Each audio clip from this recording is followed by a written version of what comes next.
We are now streaming.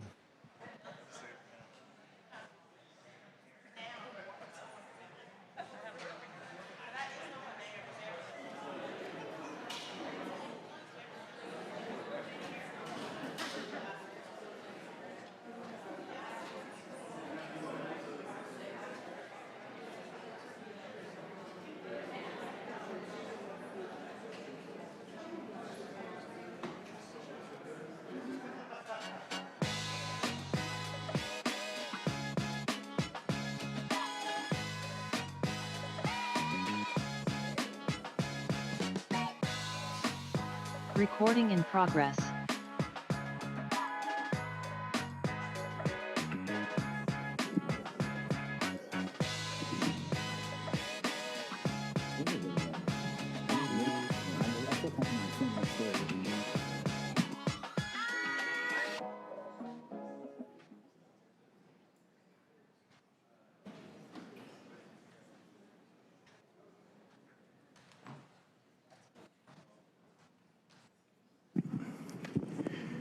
Good evening, everyone. Good evening. It is August 19th, 7 p.m.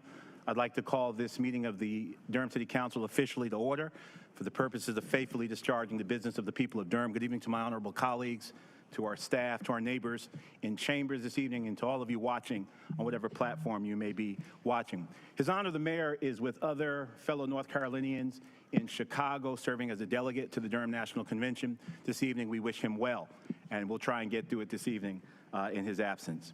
I'm going to ask you all please to join me in a moment of silent meditation.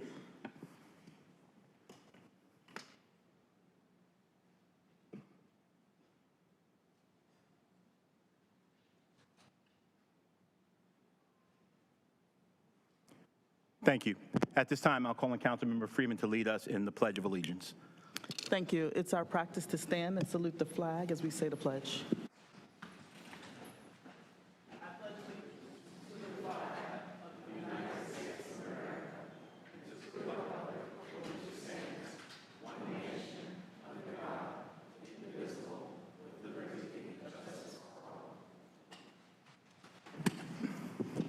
Thank you so much. Madam Clerk, would you please call the roll? Good evening. Mayor Williams has an excused absence. Mayor Pro Tem Middleton. I'm here. Councilmember Baker. Here. Councilmember Caballero. Here. Councilmember Cook. Here. Councilmember Freeman. Present. And Councilmember Rist. Here. Thank you so much. Friends, tonight we have two really great and important ceremonial items. The first one will be Breastfeeding Family-Friendly Community Proclamation. That will be delivered by Councilmember Freeman. And after that, we will have a very important proclamation for Women's Equality Day 2024, and that will be rendered by Councilmember Cook in that order.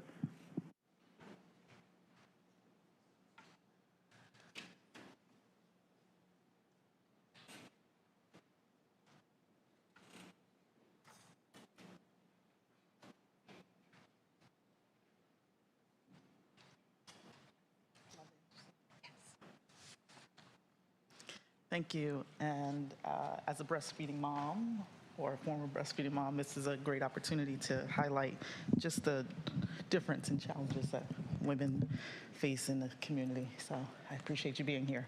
And so I have Love Anderson, Bernadette Green, and Frida Robin, Freehome Robin, here today to receive the proclamation, and I will start.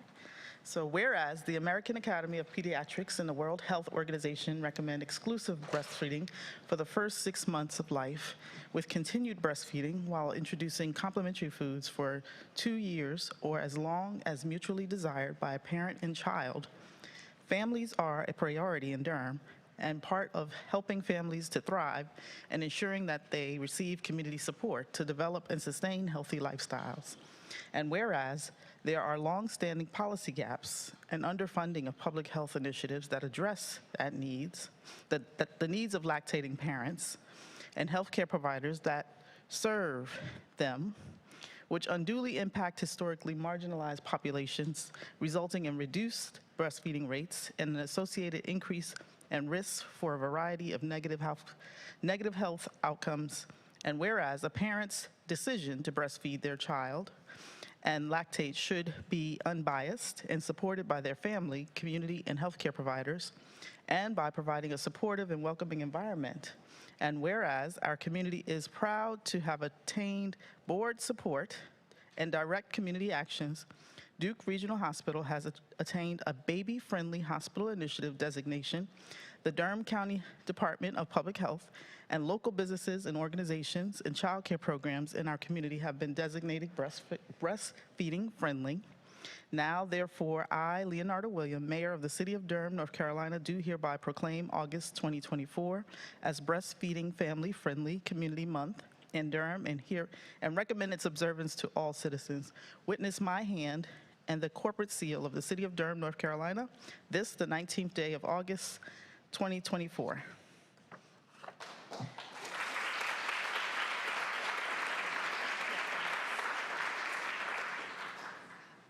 I want to thank you so much for this opportunity. We first approached the mayor's office 6 years ago, where for every one white baby that died of infant mortality in Durham, 11 black infants died. We've been working for 6 years diligently because in putting in place some of these breastfeeding friendly practices like the baby friendly hospital initiative at Duke, our child care providers becoming baby friendly, and our hospitals and our health department becoming baby friendly have helped to reduce those infant mortality disparities. So now for every white baby that dies in Durham County, 7 black babies die. We have more work to do, and you will see us again, but it's really important that every 3 years we come to the mayor's office and we remind the city council about this important work that you're doing. And you'll see that we're all wearing our t-shirts today because citizens of Durham, as you go to local parks, will see lots of images of different families lactating and feeding, and they're a little controversial because they represent the reasons why families are often asked to cover up or move. So I look forward to sharing those all with all of you. Thank you so much.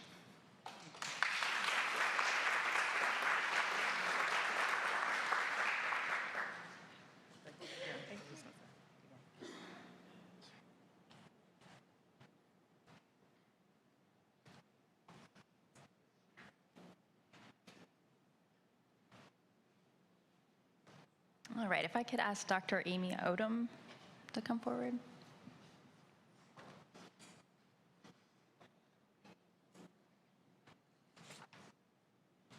Or if anyone else wants to come forward for the Women's Equality Day 2024.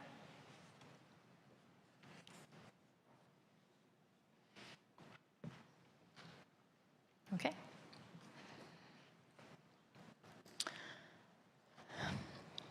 Whereas August 26th is Women's Equality Day, which commemorates some women being granted the right to vote based on the 1920 adoption of the 19th Amendment to the United States Constitution, which prohibits the states and the federal government from denying the right to vote to citizens of the United States on the basis of sex. And whereas women of color had to wait an additional 45 years with the passage of the Voting Rights Act to receive their right to vote, and whereas the City of Durham hereby issues a formal proclamation to acknowledge Women's Equality Day 2024 and renew the city's commitment to advancing gender equity and protecting women's rights, including the right to vote in free and fair elections, access to reproductive health care, economic security and pay equity, enshrinement of the Equal Rights Amendment into the U.S. Constitution, and freedom from gender-based violence. And now, therefore, I, Leonardo Williams, Mayor of the City of Durham, North Carolina, do hereby proclaim August 26th as Women's Equality Day 2024 in Durham and recommend its observances to all citizens. Witness my hand and the corporate seal of the City of Durham, North Carolina, this, the 19th day of August 2024.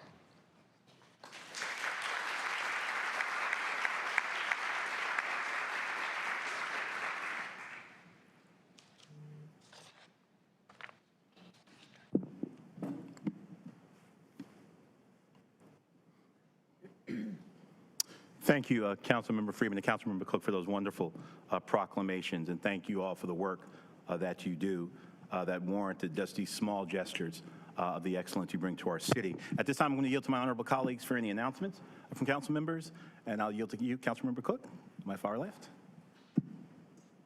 No answers? Yes, ma'am. Good evening. Good to see you, Mayor Pro Tem.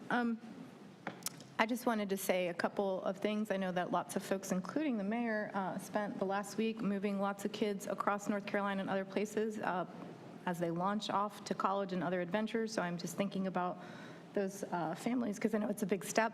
And then Durham Public Schools year-round, not year-round, traditional calendars all start school next Monday. So I'm thinking about all of our educators and everyone who are returning to buildings, all of the grounds folks at DPS and maintenance people who have done probably a lot of work on some of those buildings throughout the summer and in preparation for our students. And so thinking about everyone, and I know with folks with little kids, summer can be challenging with the patchwork of camps and things. So I know that there's probably a lot of families ready to send their kids off to school next Monday morning.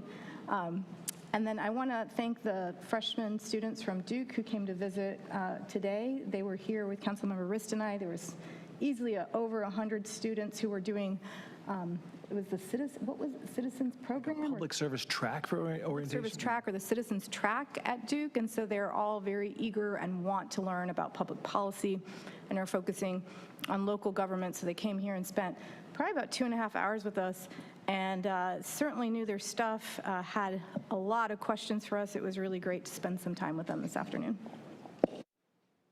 Thank you, Councilmember. Councilmember Freeman? Thank you. I want to appreciate Councilmember Caballero's announcements as well, and just acknowledge that there's some challenges that along with moving all these people and children across this city, and we just want to make sure that folks are paying attention to being very vigilant about paying attention to our safety laws.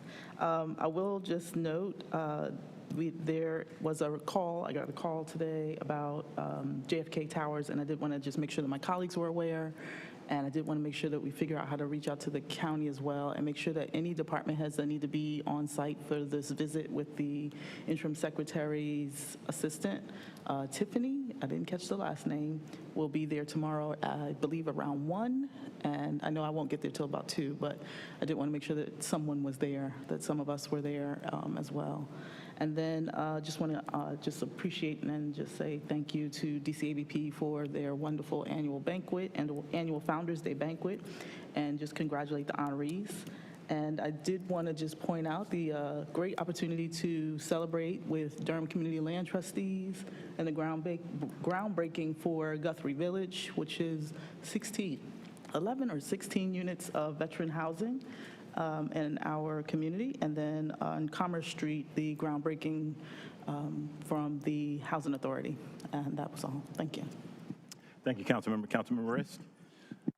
Thank you, Mayor Pro Tem, council members, Madam City Manager. Mayor Pro Tem, it's great to see you with the gavel there. It's, it feels a little bit awkward. You're not right here, next to me. So, you've been by my side since I just got on the council. So I'll be back soon. Yeah. Thank you for the opportunity, and thank you, residents who are here and online.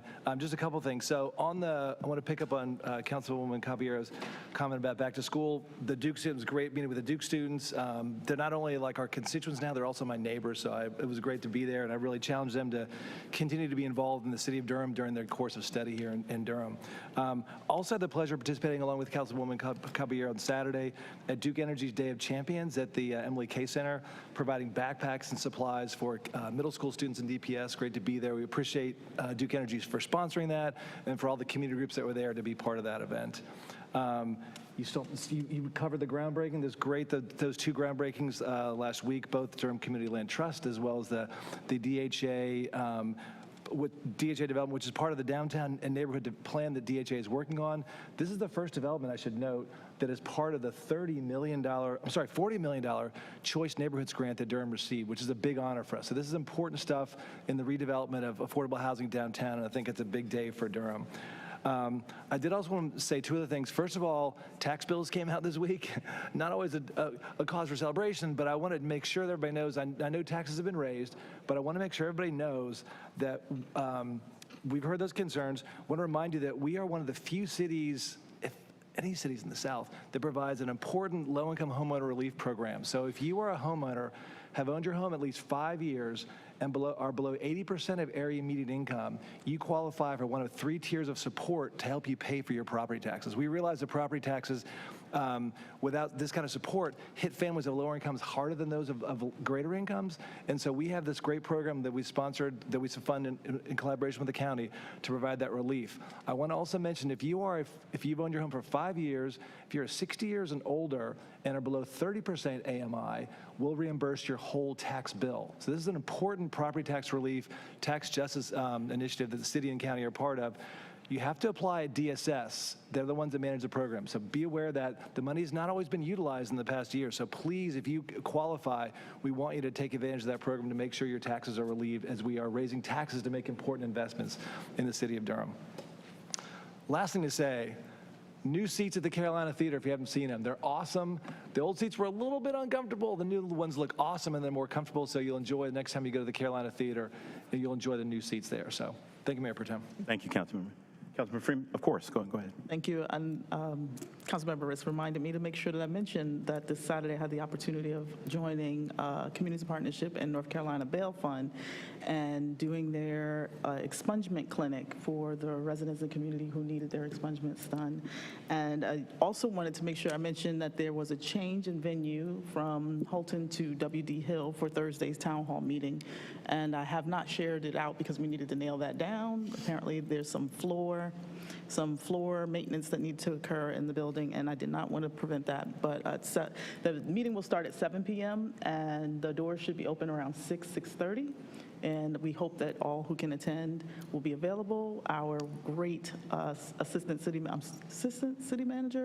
Deputy City Manager Keith Chatwell's team will be in place and offering some updates on transportation, Parks and Rec, and community development. Thank you. Colleagues, thank you for your announcements. At this time, I'm going to turn to our staff for priority items, and I'll first yield to our city manager for any priority items she may have. Good evening, Madam Manager. Good evening, Mr. Mayor Pro Tem, members of the Durham City Council. I have one priority item for you this evening. Agenda item number 7, which is update on the redevelopment of 505 West Chapel Hill Street. This item was placed on the consent agenda in error and has been moved to the general business agenda for this evening. Thank you. Thank you, Madam Manager. I'll yield now to our city attorney for any announcements she may have. Good evening, Councilor. Good evening, Mayor Pro Tem, members of the council. It's good to see you. The city attorney's office does not have any priority items tonight. And at this time, I'll yield to our clerk for any announcements she may have. Good evening, Madam Clerk. Good evening, Mayor Pro Tem and members of City Council. The City Clerk's office has one priority item for your consideration tonight. It is item 4, Boards, Committees, Commissions, and Task Force Fiscal Year 2023-2024 Annual Attendance Reports. Councilmember Freeman's attendance has been updated for the Audit Services Oversight Committee, the Human Relations Commission, and Homeless Services Advisory Commission. Per the list, Councilmember Freeman is alternate to Audit, HRC, and HSAC. Thank you, Madam Clerk. And Madam Manager and Madam Attorney, your items are noted. At this time now, I'll turn to our consent agenda and read our agenda for the record. Consent agenda items are items that have already had treatment by the City Council at a previous work session, a deep dive. However, any item on the consent agenda can be pulled by any member of the council or any member of the public. Consent agenda items can be passed with one vote by the council, all collectively in an omnibus form, unless one of the items are pulled. And at this time, I'll read for the record our consent agenda. Item number 1, Durham Culture Advisory Board appointment. Item 2, Durham Sports Commission appointment. Item 3, Durham Bicycle and Pedestrian Advisory Commission appointment. Item 4, Boards, Committees, Commissions, and Task Force Fiscal Year 2023 to 2024 Annual Attendance Reports. Item number 6, Resolution Approval of a multifamily housing facility to be known as 500 East Main and the financing thereof with multifamily housing revenue bonds in an aggregate amount not to exceed $29 million. Item number 8, condemnation action to obtain one easement at 1505 Holloway Street, SW 66. Item number 9, solid waste management concrete repairs engineering services agreement with A1 Consulting Group, Inc. Item number 10, solid waste management yard waste site repairs engineering services agreement with Smith Gardner, Inc. Item number 11, First Amendment to contract between the City of Durham and Cranium Holding Inc. Item 12, resolution accepting the Build It Forward grant from the United States Tennis Association, Southern, for the repair of tennis courts at Southern Boundaries Park. Item number 13, annual support agreement and license agreement for Munis Software. Item number 14, contract with Securance LLC for virtual chief information security officer managed services. Item number 15, First Amendment to the contract with ESO Solutions, Inc. for a fire records management system. That ends the reading of our consent agenda. Under general business agenda tonight, we'll be taking up item number 5, 2025 City Council meeting schedule. Item number 7, update on the redevelopment of 505 West Chapel Hill Street. Under general business agenda, public hearings. Item number 17, Unified Development Ordinance Text Amendment, Omnibus 19, TC 2400001. Item number 18, zoning map change, Duke Central Campus Addition. That is the end of our agenda. At this time, colleagues, I will entertain a motion to pass our consent agenda. So moved. Second. I've heard a motion and a second. Madam Clerk, would you please open the vote? Would you please close the vote and report out? And the motion passes unanimously. Thank you, Madam Clerk. All right, colleagues, we'll turn now to our general business agenda. Item number 5, 2025 City Council meeting schedule. Why is that on? Did somebody have any questions about that? I thought we discharged of all that at the work session. I think there was a question about the July 24th work session, in which I think the mayor was going to be out of the country, but there was not consensus on that. Yeah, that's my recollection. I was just going to say, I believe that we were going to hold the current schedule, which is what would have just moved this forward in the general business, so I'm not sure why it was not on consent. But Madam Manager. I do recall, quite a bit of discussion around the movement of the meeting that would be scheduled at in the last week of July. There were 2 dates that were proposed. One was on, I believe, July 31st, and the other was on the same day as the work session, as the council meeting that would be scheduled for August 4th. And the agenda was approved with this particular item not on consent. So we're just here with it. Okay. Otherwise, it would be July 24th. Councilmember Caballero. Thank you, Madam Manager. Councilmember Caballero. Yeah, I think there was interest in moving it to as late in July as possible, but there were a few council members that were 100% certain of their schedule this far in advance, so I think maybe we're just going to leave it and then amend it if needed, but I wasn't sure. Well, it's within our purview to amend it later if we need to. So what I'll do is I'll ask for a motion to pass item 5.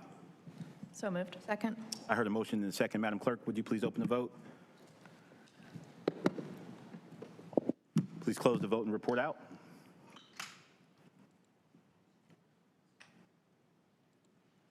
And the motion passes unanimously. Thank you so much. All right, colleagues, that dispenses of item 5. Item number 7, update on the redevelopment of 505 West Chapel Hill Street. And we do have some cards. We do have some speakers who want to speak, but I want to see if the staff has any framing for us.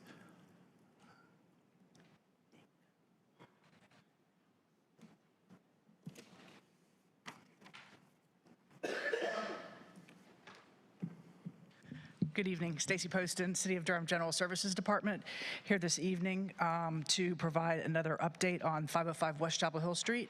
As a part of the discussion that happened at work session, staff is recommending a revision of the third motion, the second substantive motion, and I believe those are in your agenda packets. Happy to read it if council prefers, or available to answer questions. All right. For the sake of the viewing public, would you just go ahead and read it if you don't mind? Sure, absolutely. So the motion reads, to authorize the city manager to negotiate a non-binding term sheet outlining the terms of the development agreement and other required transactional documents with TPC 505 WCH, LLC for the base scenario request for proposal submission, as necessary for the redevelopment of 505 West Chapel Hill Street with consideration of the potentiality of a ground lease structure and additional affordable units. Thank you so much for that. Colleagues, I think that captures the spirit of the conversation we had, but before I go to comments from the public, Councilmember Cook, please. I just have one quick question for staff. So I know that the developer received the motion or the language of this amended motion before the agenda was published and before it went out to the public. Is that something that normally happens? I just want to be able to communicate to constituents in the future. I am not sure of the exact timing. I was doing a lot of communication, but those things happen at about the same time. So as we are drafting agenda motions and those are getting approved, we are communicating with the firm that we are recommending. Is that something that might happen in the future? Is there, I'm just curious about to have a sense of when that might happen. I know a lot of community members were surprised by that. I was surprised by that because it was before I had the language as well. And so I was just curious if there was, how I can better communicate that to the public. Right. So I am not sure at this very moment exactly what the timing was. I was doing a lot of communication with a lot of stakeholders that we've got going on. So I'm not sure if the publishing of the agenda happens on Friday, sometime during that Friday afternoon. So not sure exactly if the developer received the information prior to the publishing of it, but it was the intention that those things are happening generally simultaneously. Okay, yeah, I mean, I know that they had it at least a full day before the agenda was published, so that was the question. Okay. And it might have been longer, I'm not sure. Okay, I mean, the intention is that generally we are trying Around to the same time. sort of with all of the stakeholders and all the parts and pieces. Yeah, that's what I figured. I just, like I said, people were surprised about it, so I just wanted to make sure. Right. Okay. Thank you. Thank you. Thank you, Councilmember. Anyone else with questions? I do want to say for those who watched that work session, the language was pretty much crafted in real time with the presence of the developer there. So anything, and I believe the language keeps fidelity with the conversation that we had at the work session. There's nothing substantively different. I mean, that doesn't sound much different than what we said at the work session to me. But to Councilmember Cook's point, we certainly want to make sure that the folk get things at the same time. But I'm comfortable in that the developer was there when we all heard it. And for our purposes tonight, I think that fidelity is kept. But I do want to associate myself with certainly keeping vigilance. And to any member of the public that has any concerns, free up some time and watch some of our work sessions, or if you have time and nothing to do, they're archived as well. So I think there's a fidelity to what we discussed out loud at the work session with respect to the motion. Councilmember Riss, did you? Okay. All right. I'm going to turn now to members of the public. I'm going to, well, first off, I'm going to start with our neighbors are online. Madam Clerk, Stella Adams wishes to speak on this matter, and if you would enable her, if you see her in the queue. Hello, can you hear me? Ms. Adams, thank you. Good to hear you. Thank you for being with us. You have 3 minutes. Thank you.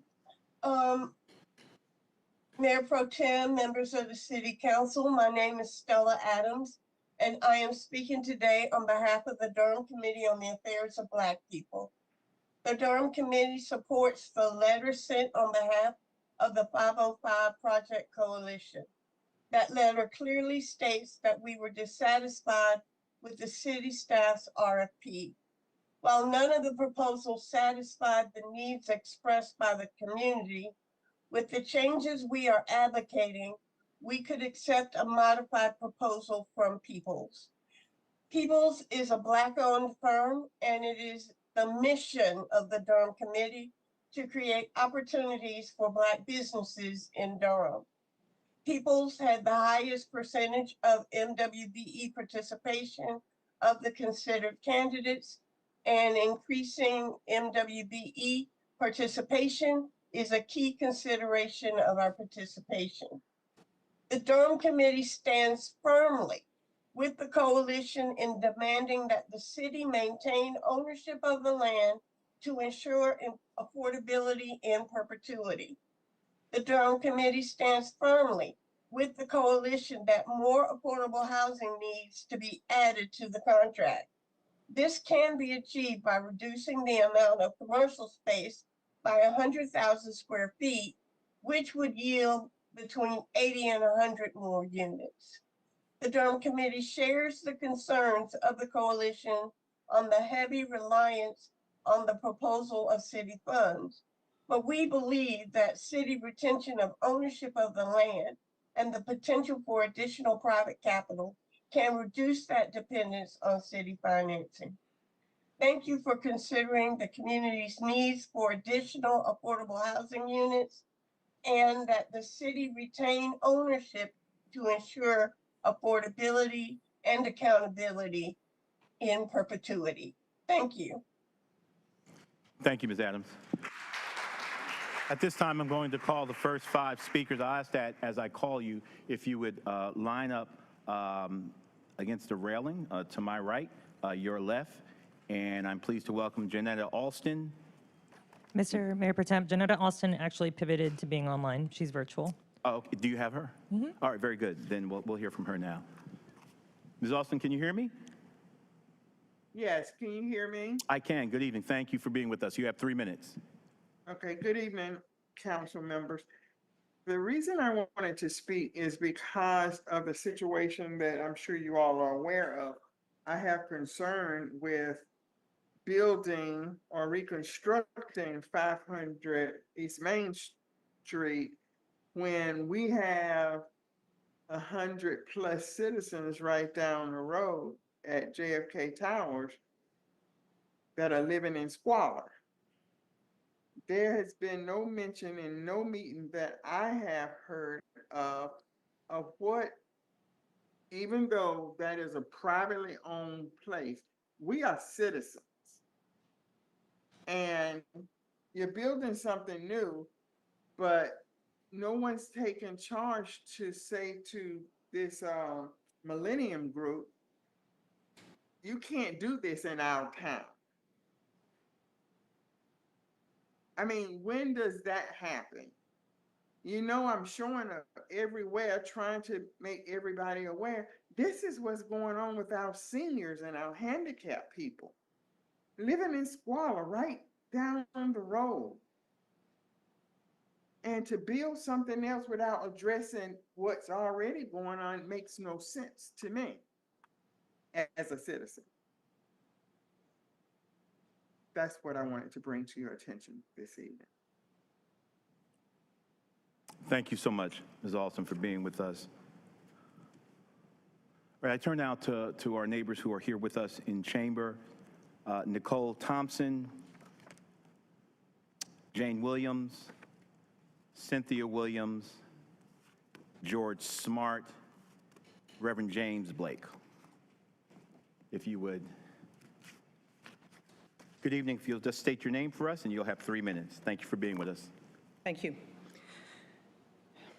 Good evening, Mayor Pro Tem Middleton, council members, City Manager Page, City Attorney Rayburn. My name is Nicole Thompson. I'm the president and CEO of Downtown Durham Incorporated, located at, 307 West Main Street, Suite 102.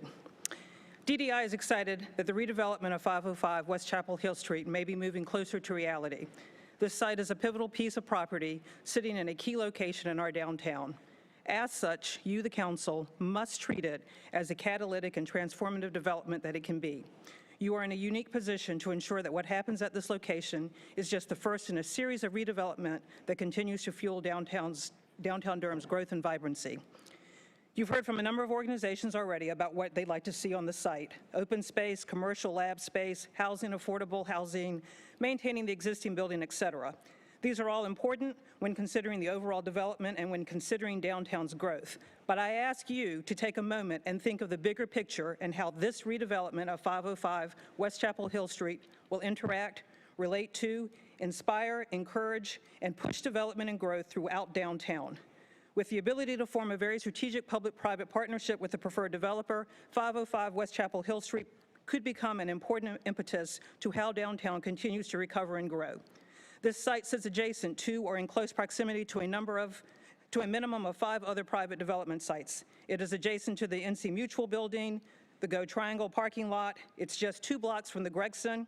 Its back southeast corner is just 2 short blocks from the proposed ATC expansion, and it is just 4 blocks from the Durham ID master development. To develop the 505 West Chapel Hill site in a vacuum would be a disservice to downtown. You must strongly encourage your preferred developer to reach out and discuss and collaborate as appropriate with adjacent property owners.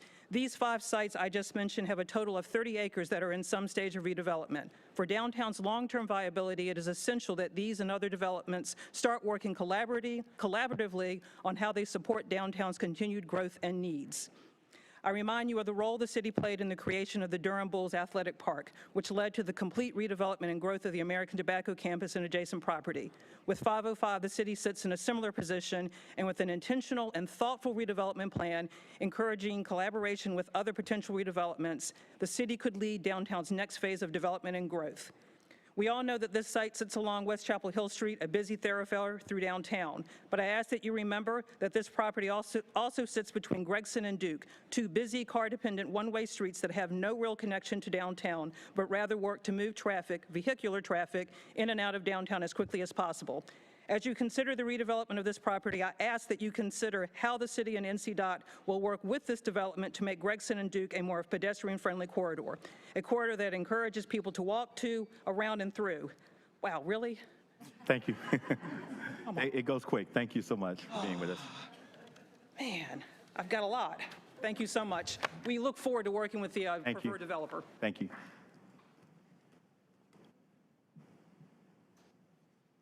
Good evening. Thank you for being with us.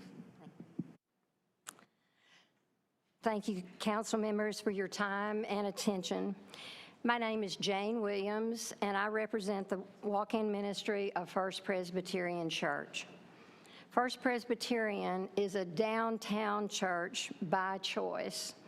We are located a block from the urban ministry of Durham, so we see people in crisis from a wide range of socioeconomic backgrounds.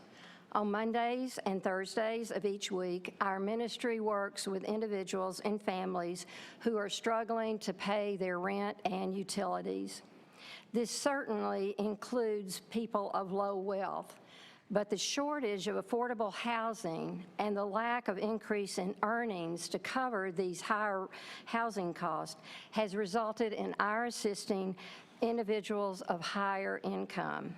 For example, last week, I talked with a mother of 2 children who works for Durham Public Schools and is on a 10-month contract. She was behind in her rent and needed assistance before being filed against for eviction.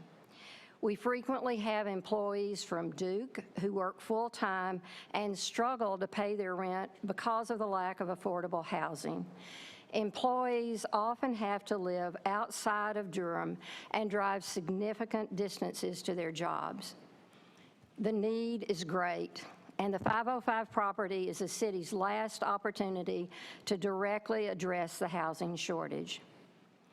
There is no magical number for how many affordable units are to be built at 505. If the council goes with the proposal to retain the Milton Small Building and convert it into a hotel, there is a striking contrast. There will be 100 available hotel rooms compared with 92 units of affordable housing on the site. This comparison seems out of balance. Are people visiting Durham more important than people who live and work in Durham? We would urge the council to direct the staff to negotiate a significant increase in the number of affordable units offered, including exploring the possibility of subsidies by the city to cover the increased cost of more units. Thank you.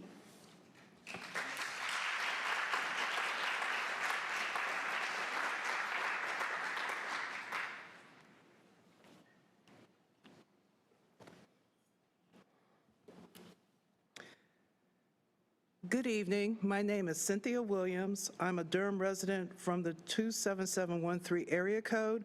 I'm also one of the co-chairs of the Coalition for Affordable Housing and Transit, known less formally as CAT. I want to thank you, Mayor Pro Tem, and your fellow council members for the opportunity to speak on the 505 project. Several CAT volunteers and their counterparts from 5 citywide organizations spent multiple hours working with city staff and interested real estate developers to communicate Durham residents' needs for affordable housing at the 505 site. The 505 community group reviewed the People's Corporation RFP submission and shared with city staff, the developer, and available council members its concerns with the current People's proposal.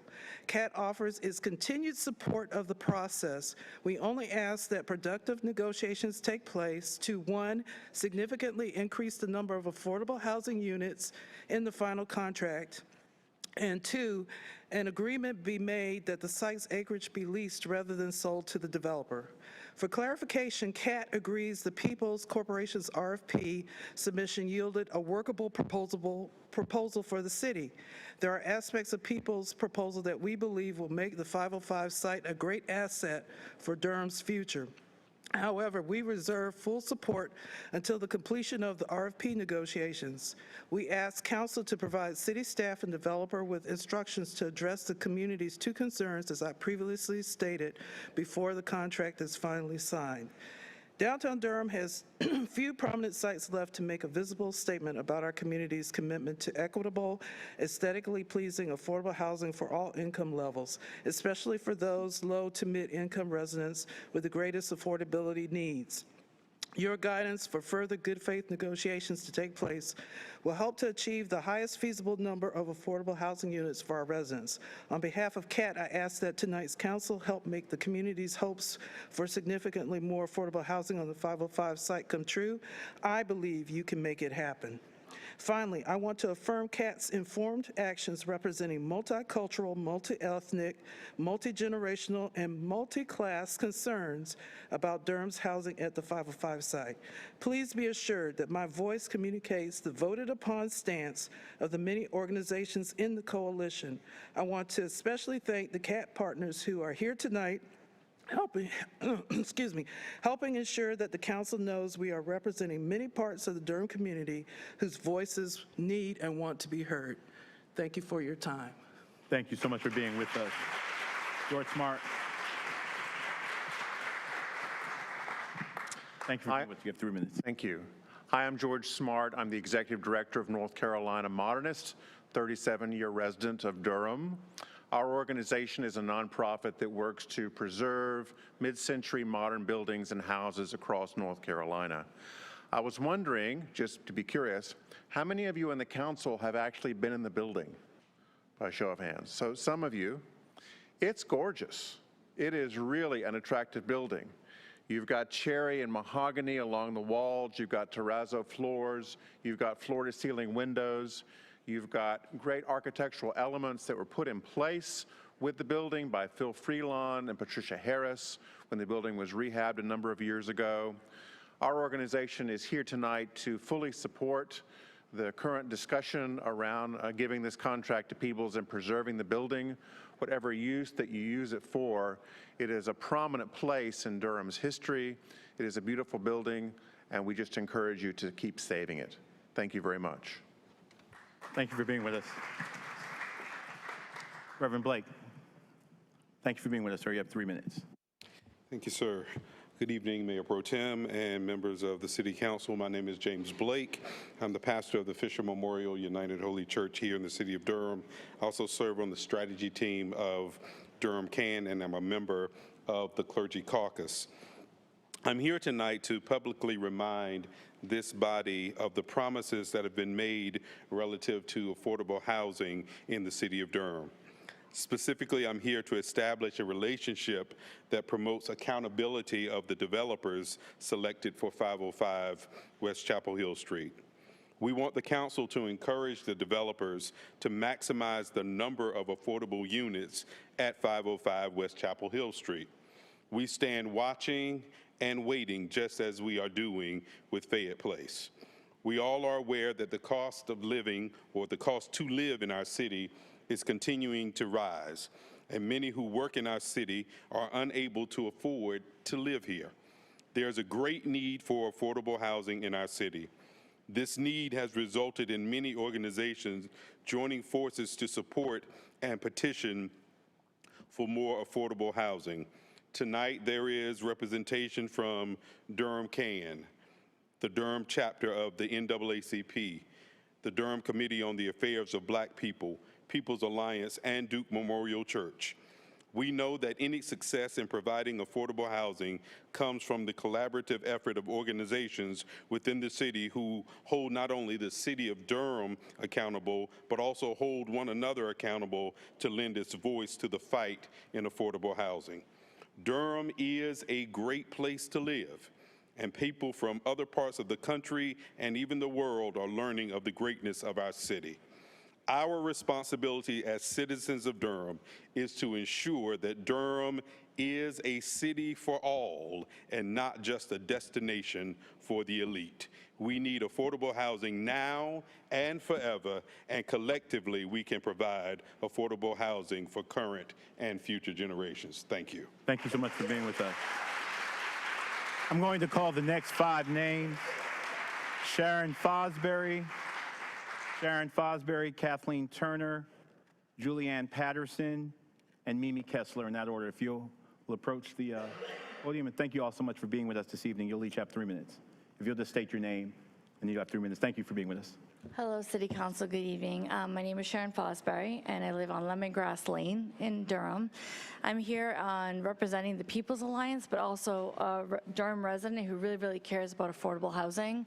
As you've heard, the need for affordable housing is great, and you, as City Council, have noted that it is great. I just wanted to talk about how the cost of living has skyrocketed and displaced many people in Durham. Affordable housing is one tool. It's not going to be the panacea of everything, right? But it's a tool that can be used to fight against displacement. Although it's a great tool, many times it is hindered by costly land acquisition, variances, and other things. That's not the case here. You guys, the city owns this land. The city owns this land, and you guys can use it for the true needs that Durham has. Durham needs affordable housing, right? And so you guys, just looking at the zoning, the amount of affordable units that could be created downtown with the height that's permitted, this is a golden opportunity to make a significant contribution to the city's inventory, for the affordable housing inventory in the city. This is a great opportunity for many other people to develop more affordable housing in the community. And we need true affordable housing, 60% AMI or less, not 80%, right? We need more than 1 bedrooms. We need it for families, not for individuals, right? So we need 80%, we need it in perpetuity, we need deed restricted, we need it to be for families, right? That's what's going to keep the people of Durham here, right? Your public servants, your teachers, your workers, your city hall workers, right? They need to be able to raise their families here in Durham. So the People's Alliance and the board has also voted to really urge you to keep ownership of this. This is in the city's hands right now. Please, please use it in the right way. You have control over this, and you can make a real big impact and make a serious decline in the displacements that are happening in the city. Thank you so much. Thank you. Kathleen Turner. Good evening. Thank you for being with us. You have 3 minutes. Mayor Williams and members of council, my name is Kathleen Turner. I'm the Piedmont Regional Director for Preservation North Carolina. My office is in Durham on 9th Street. Preservation North Carolina strongly supports the City of Durham's selection of the People's Corporation-based development proposal for 505. Their thoughtful proposal not only preserves the historic, iconic home security life insurance building, it presents a comprehensive proposal that meets all the city's stated priorities for the site. Preservation North Carolina is the state's nonprofit leader in historic preservation, dedicated to protecting and promoting buildings, sites, and landscapes important to the diverse heritage of North Carolina. For decades, we've worked with communities in a variety of ways to achieve this mission. We've also been involved in numerous large-scale development projects that involved the production of affordable housing. We've witnessed firsthand how the preservation of historic buildings meets the needs of residents, as well as answers the call to be better stewards of the environment in which we all live, including its citizens. Opened in 1959 as the Office for Home Security Life Insurance Company, this building represents the first Mies van der Rohe-inspired tall office building. Its original design, subsequent renovations are associated with nationally and internationally renowned architects, including our very own North Carolina Milton Small Pat Harris and Phil Freeland. However, the 80,000 square foot building is more than an architectural benchmark for the city. Its preservation represents a smart and innovative path forward for the redevelopment of the city's downtown. The People's Corporation-based proposal answers this call by adapting the existing mid-century building into a 100-room hotel that brings vibrancy to the site, creates new jobs, and provides substantial revenue to the city, while also supporting the other components of the project. Utilization of historic tax credits produces a substantial cost savings that can be applied to other components of the development and support that as well. From a site planning standpoint, a hotel in this location makes so much sense. It's right off the freeway, two transportation hubs and walking distance to downtown. Additionally, a hotel use in the existing building would shelter the proposed residential structures on the remaining 3 acres from noisy street traffic, providing an oasis for residents within. The progressive city of Durham is fortunate to have a streamlined and architecturally progressive, authentic landmark designed by North Carolina architect Milton Small in its heart. Preservation North Carolina is pleased to support the People's Corporation-based development proposal, which meets all the city's stated priorities. Thank you. Thank you so much for being with us. Julianne Patterson. Good evening. Thank you for being with us. You have 3 minutes. Yeah, thank you for having me. Julianne Patterson, I'm the Executive Director of Preservation Durham. Based here in Durham, our offices are in the Chesterfield building. And I'm here once again to express Preservation Durham's enthusiastic support to move forward with the People's Corporation and their base proposal plan that includes the adaptive reuse of the historic home security life, the Milton Small building, into a hotel. I shared my suggestion at the work session to encourage use of the historic tax credits. The state and federal tax credits are available to any income-producing property that's listed on the National Register of Historic Places that completes a certified rehabilitation of a historic structure. For this project, they'd be worth about $5 million, and I cannot stress enough that these credits have played a significant role in the revitalization of many of Durham's tobacco warehouses and historic buildings downtown, including a mid-century modern hotel. But really, buildings are just containers for stories, so I figured I would share a couple stories and touch on the history of the building that was mentioned at the last meeting. So the building served its first and longest life as a corporate headquarters for an insurance company, and that use gives context to the surrounding landscape and the rise of the landmark NC Mutual Tower across the street from it. Which was built in an even more adventurous and modernist style during the civil rights movement to tower over the earlier design of the White Lead Insurance Company.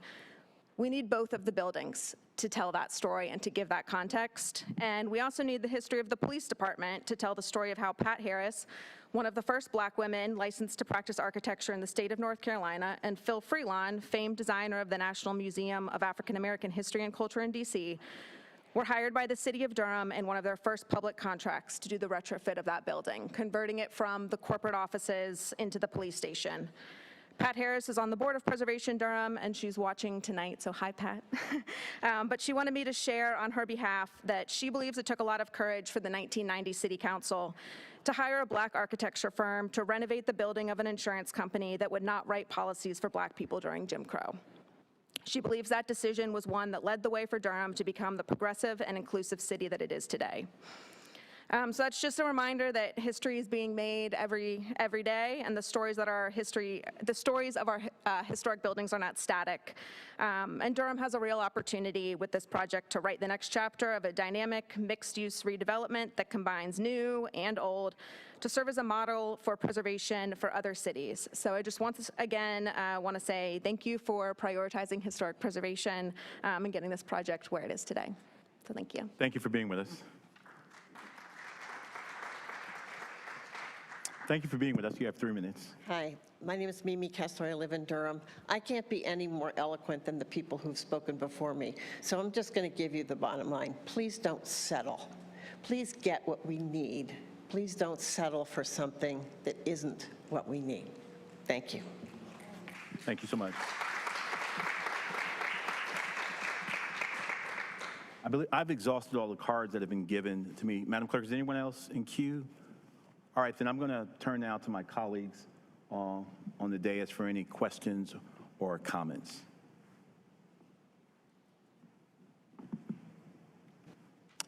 Councilmember Baker. I have a question for the developer, the development team. My question is, and is the development team here? Cool.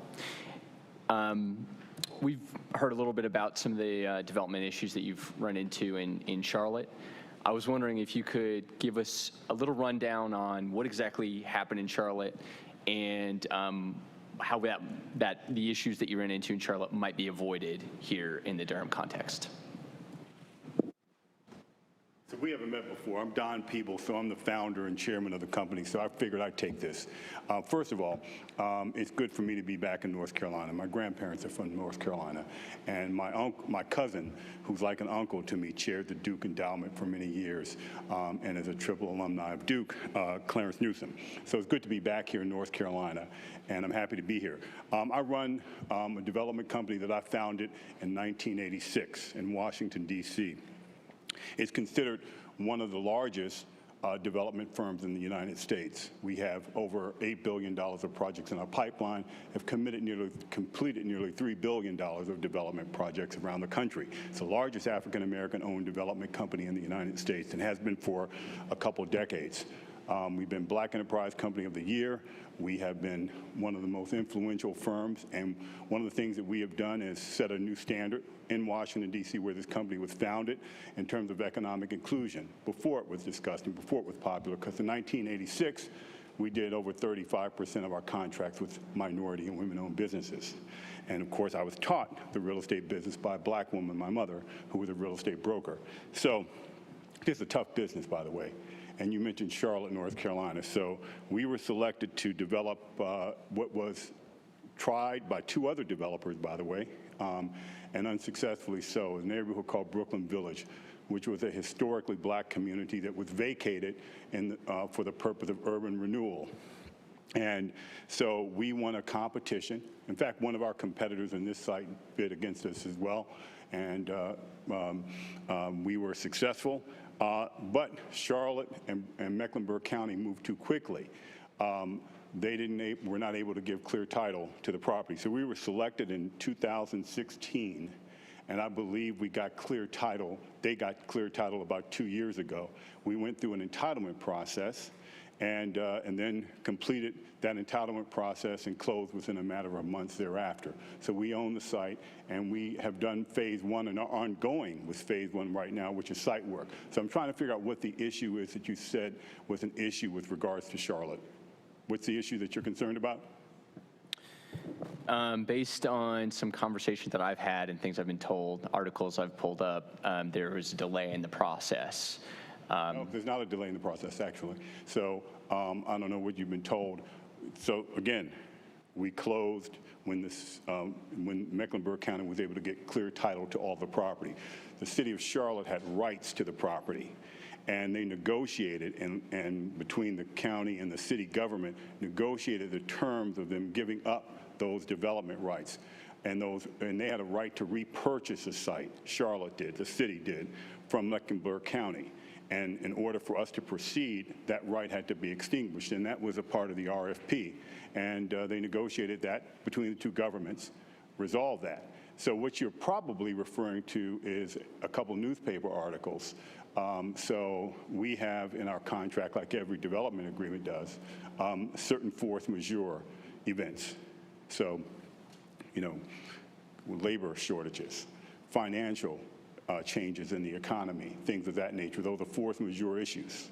And when they take place, you have to notify the other party in order to have an opportunity to preserve your rights. So in this instance, we are working on the site right now. It has been financed.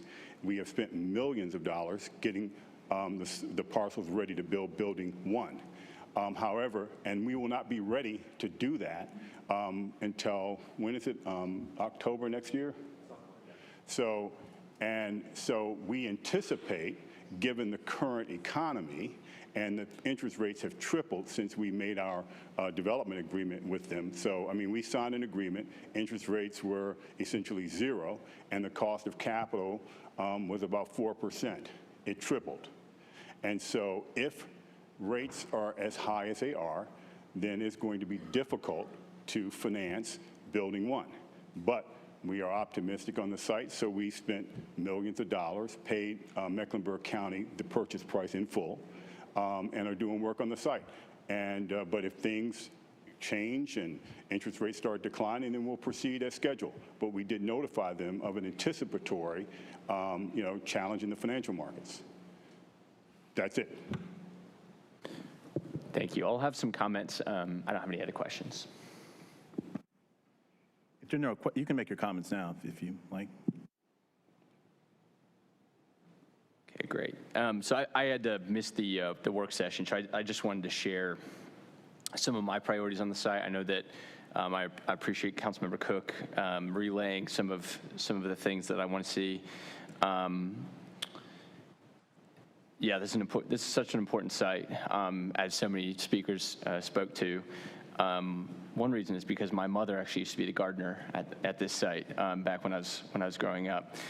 I want to see as much permanent, deeply affordable housing as possible, as has been, I think, relayed by everyone up here and so many people in the community.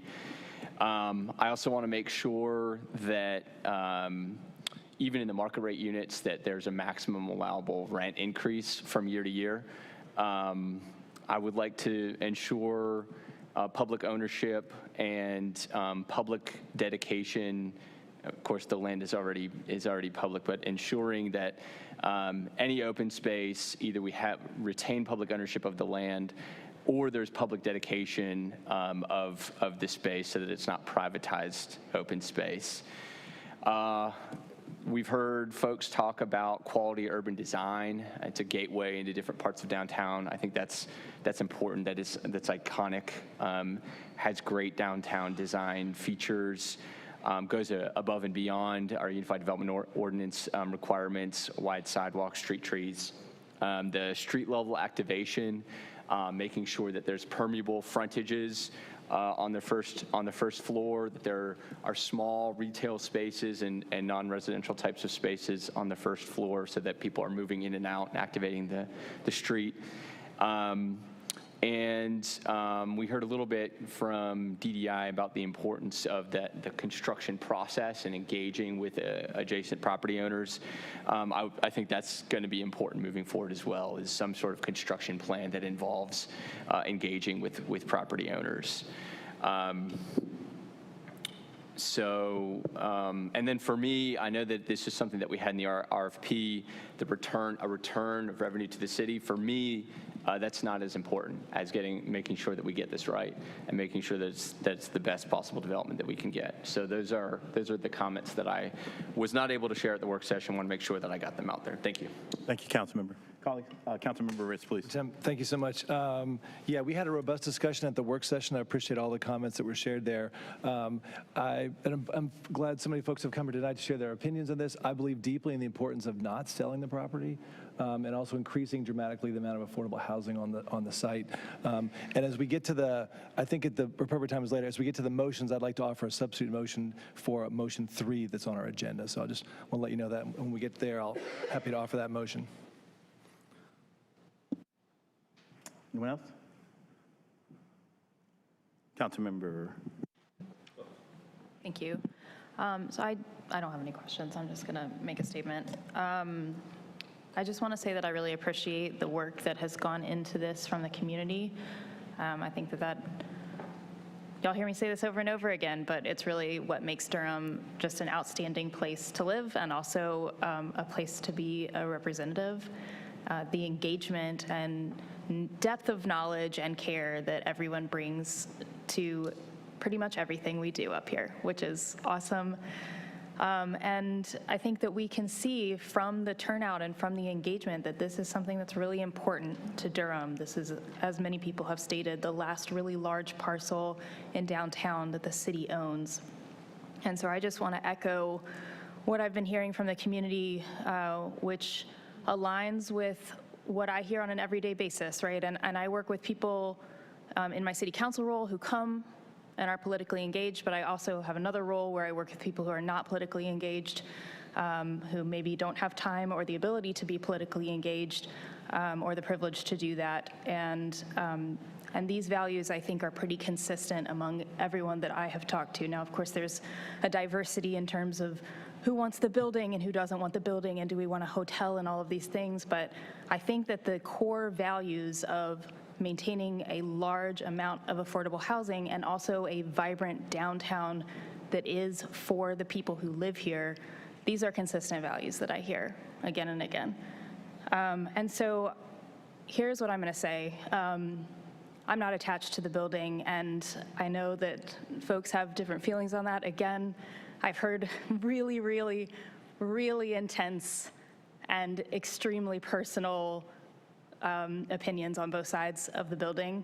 But to me, if the building, and particularly another piece of this, if the lab space is coming in between our priorities, then they don't need to be there. And that's what I'm going to say about that. I like the idea of a hotel. I understand that Durham is growing, and we want to have visitors. We want to be a place that is inviting and welcoming. And I understand that several of my colleagues are excited about that prospect.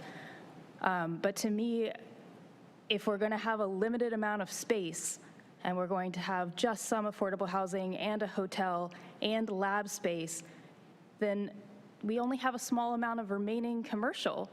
And what I want to see is commercial that is serving the people who live there. I don't want to see commercial that is tailored to out-of-town guests.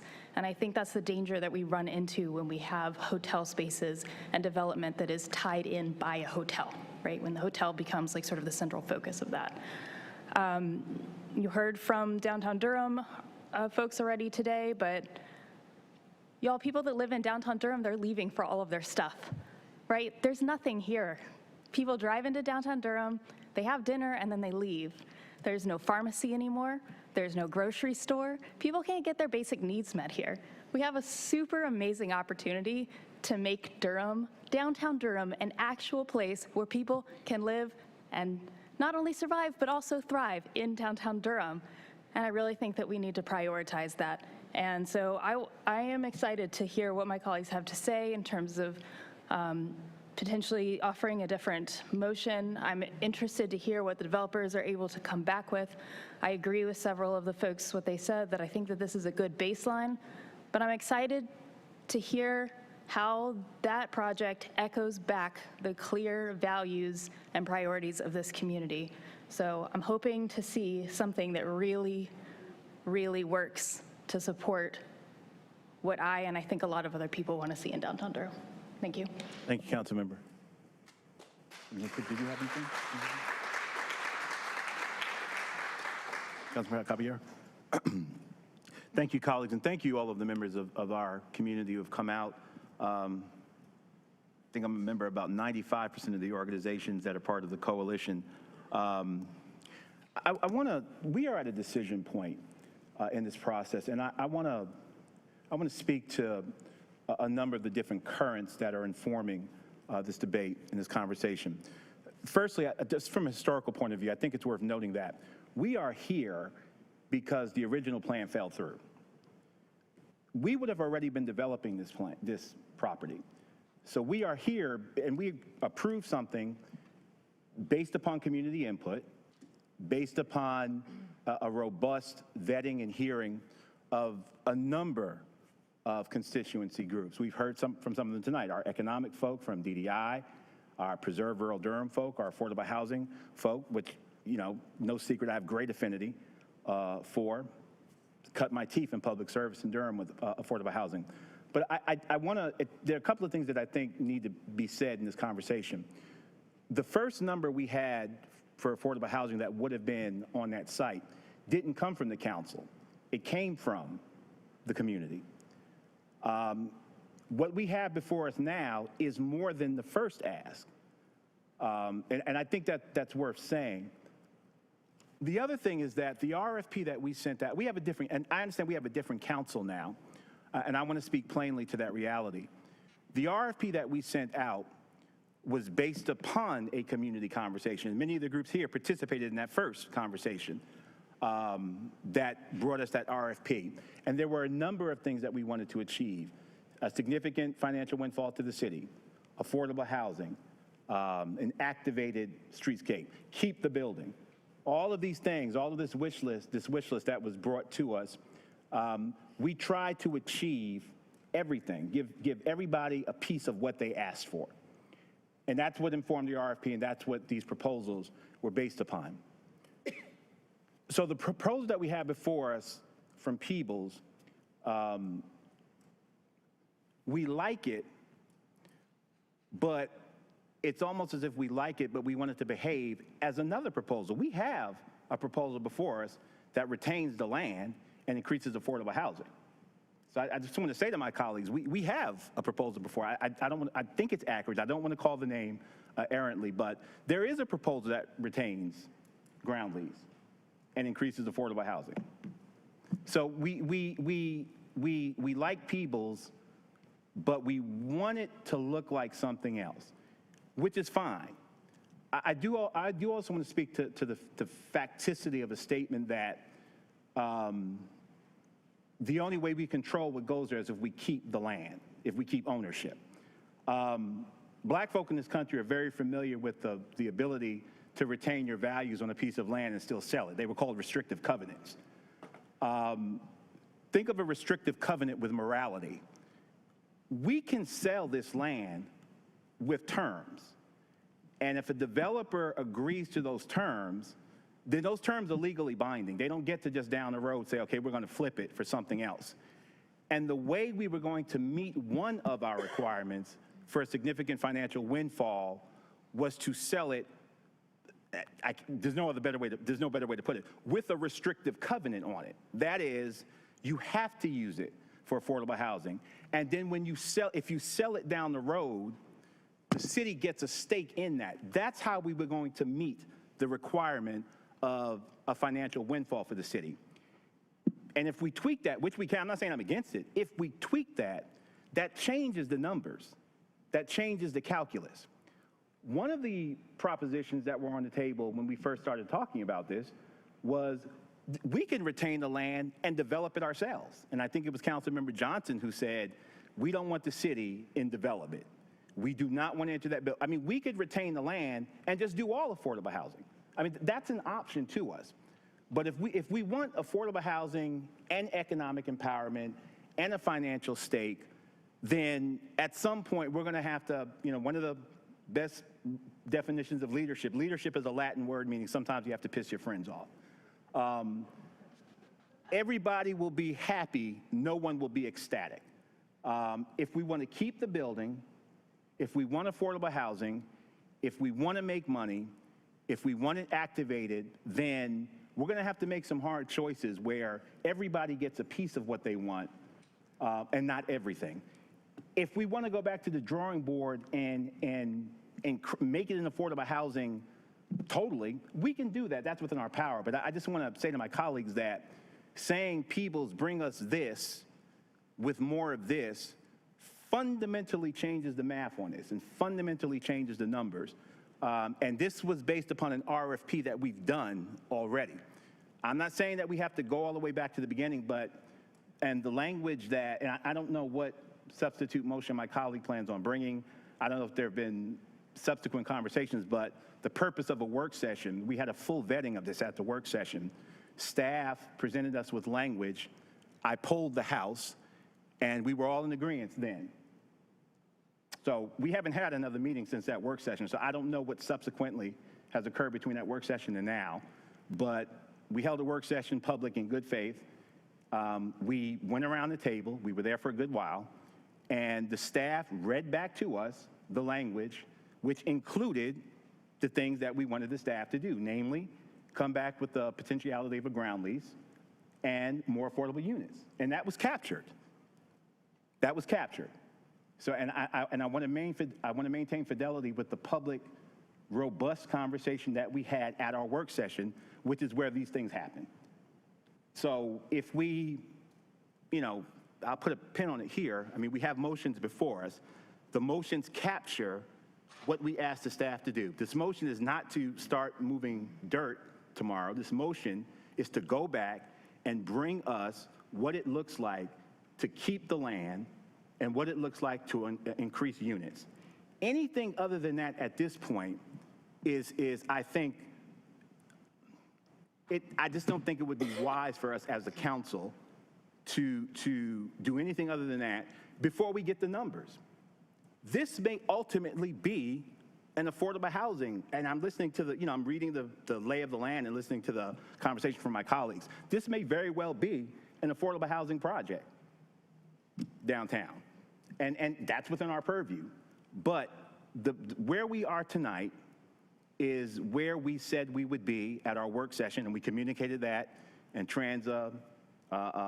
that out in public, translated that to the public.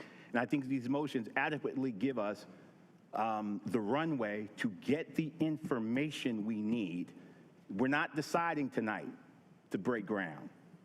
We're deciding tonight, as was the will of this council, to move forward with Peebles and to empower them to come back and bring us back what we've asked for. So let's let them bring us back what we've asked for, which we captured at the work session, and then move forward from there. That's my recommendation. So, colleagues, anyone else? Councilmember Riss. Appreciate your comments. I will say we had a wide-ranging discussion at the work session. My recollection was at the end of the discussion, we all said, what did we really decide here? So I think we had a lot of conversation. I think we instructed the staff to work with the development team to come back with a revised motion that would reflect the concerns we shared on Thursday at the work session about the ground lease versus selling the property and about more affordable housing. So what's come back in the motion, and I'll offer the substitute when we get there, but I think the language, certainly, as you say, we're authorizing the manager to negotiate a non-binding term sheet, right? The language is pretty squishy about the consideration of a potentiality. My amendment is going to make that much more direct, and I'll offer that at the time. But I want to make clear that I think when we left there, I'm not sure that was clear. I don't think we voted on the language that's in that third motion. So thank you, Councilmember Ritz. And I appreciate that. The mayor, well, the language is not squishy. We had a robust conversation. The staff did an excellent job in capturing what we said. It's archived. We can go back and watch the meeting, what was said. The language I see before me says to authorize the city manager to negotiate a non-binding term sheet, we're not moving dirt, outlining the terms of the development agreement and other required transactional documents with TPC 505 WCH LLC for the base area request for proposal submission as necessary for the redevelopment of 505 West Chapel Hill Street with consideration of the potentiality of a ground lease structure and affordable units. That is precisely what we asked for, and that is precisely the language that is in this this motion. I think the staff did an excellent job in capturing what we said as a council, and there's no squishiness here. This is what we said at the work session. I was there.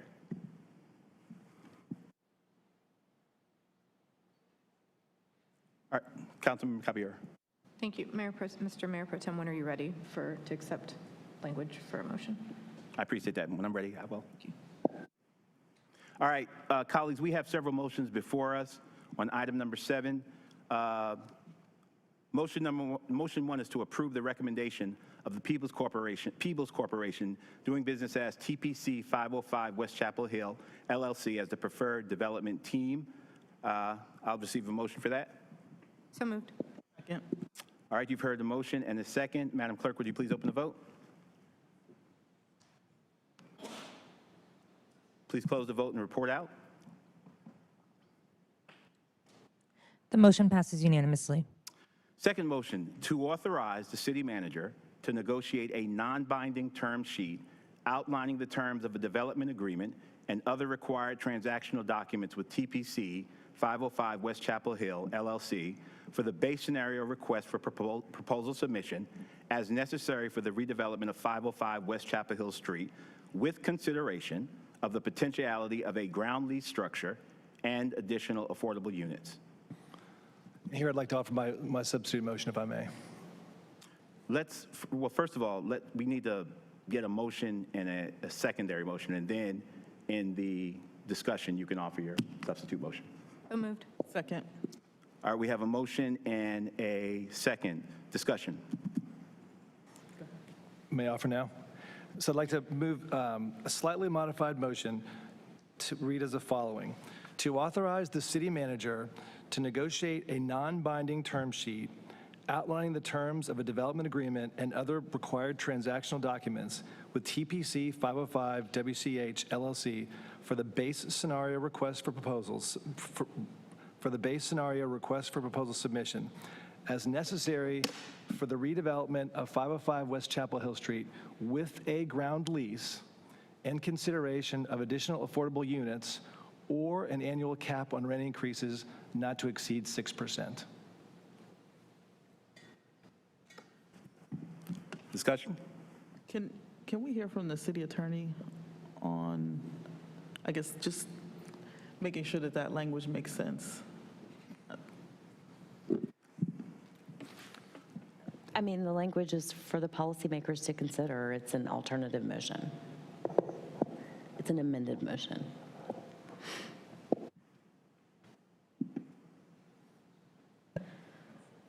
Councilmember Caballero? This is, you'd ask for discussion at this point. Discussion. Okay, yeah. So I'm comfortable with this motion. I think it gives the flexibility to the developer around the affordable units. There had been conversation around the rent capping. We're not dictating the amount of units. We're not saying you need to deliver X, there had been conversations around, oh, there needs to be, 120, I think a number was thrown around. And so it does let the development team figure out at the end of the day, we need affordability, whether that means 60% AMI or your rent's capped. To me, it doesn't matter. And so then the math goes to you all to figure out. And we're not dictating to y'all the particulars of it. We trust your expertise and your professionalism and the way you do business to come back with us with some options. I certainly wasn't comfortable being too strict around that language because there has to be some flexibility within that for the development team, otherwise it's going to fail. So that is where I am at. I think I was really clear at the work session about retaining of land. Here's the thing, if this development fails for whatever reason, it's not going to, but things happen. I mean, we're here because a previous one failed. And for whatever reason, we do not retain the rights to that land anymore, then we have gotten absolutely nothing as a city. And I know as an elected leader, quite frankly, I couldn't look y'all in the face if that were to happen. So that is, for me, a really particular sticking point, is that if a development deal doesn't happen, we all know how sticky development has been these last few years between construction costs and everything else. Again, to the Mayor Pro Tem's point, we're here because a previous development deal failed. And so I need to know that I'm making good for residents and voters of the city. And while there are other publicly owned properties between the city and the county and the schools, there's several of them. I do want to thank DDI for Nicole Thompson sent her comments that were cut, and she made that point in her email to us, and that's true. There are other parcels of land that are publicly held. I don't think that we have 5.5 acres, at least continuous like this, elsewhere in the downtown core left, and so it is important. I do also just want to highlight, and I'm trusting you all, right? I think that the fact that you have a good reputation, I think that you were the folks who delivered an RFP project that clearly showed connectivity to our community, that clearly showed you understood the history of Durham. I think it's going to be an excellent project. But I do need to know that we retain the rights of ownership and that we fought as hard as we could on the affordability piece. Thank you. Thank you. Councilmember. And I want to say that I agree with most of what my colleague has stated, particularly in terms of ownership of the land. I think that there, of course, are other methods of transferring land and rights in land, and we heard earlier about restrictive covenants, but those are things that require the seller to look into the future and make decisions. And as we know, because we've seen a global pandemic in the last 5 years change the way we think about everything. It's extremely hard to imagine contingencies for every outcome. So for me, the land ownership also feels super vital. And then I was wondering, Councilmember, if you could just read the last section one more time, because I think I had a comment on it, but I couldn't quite remember the language.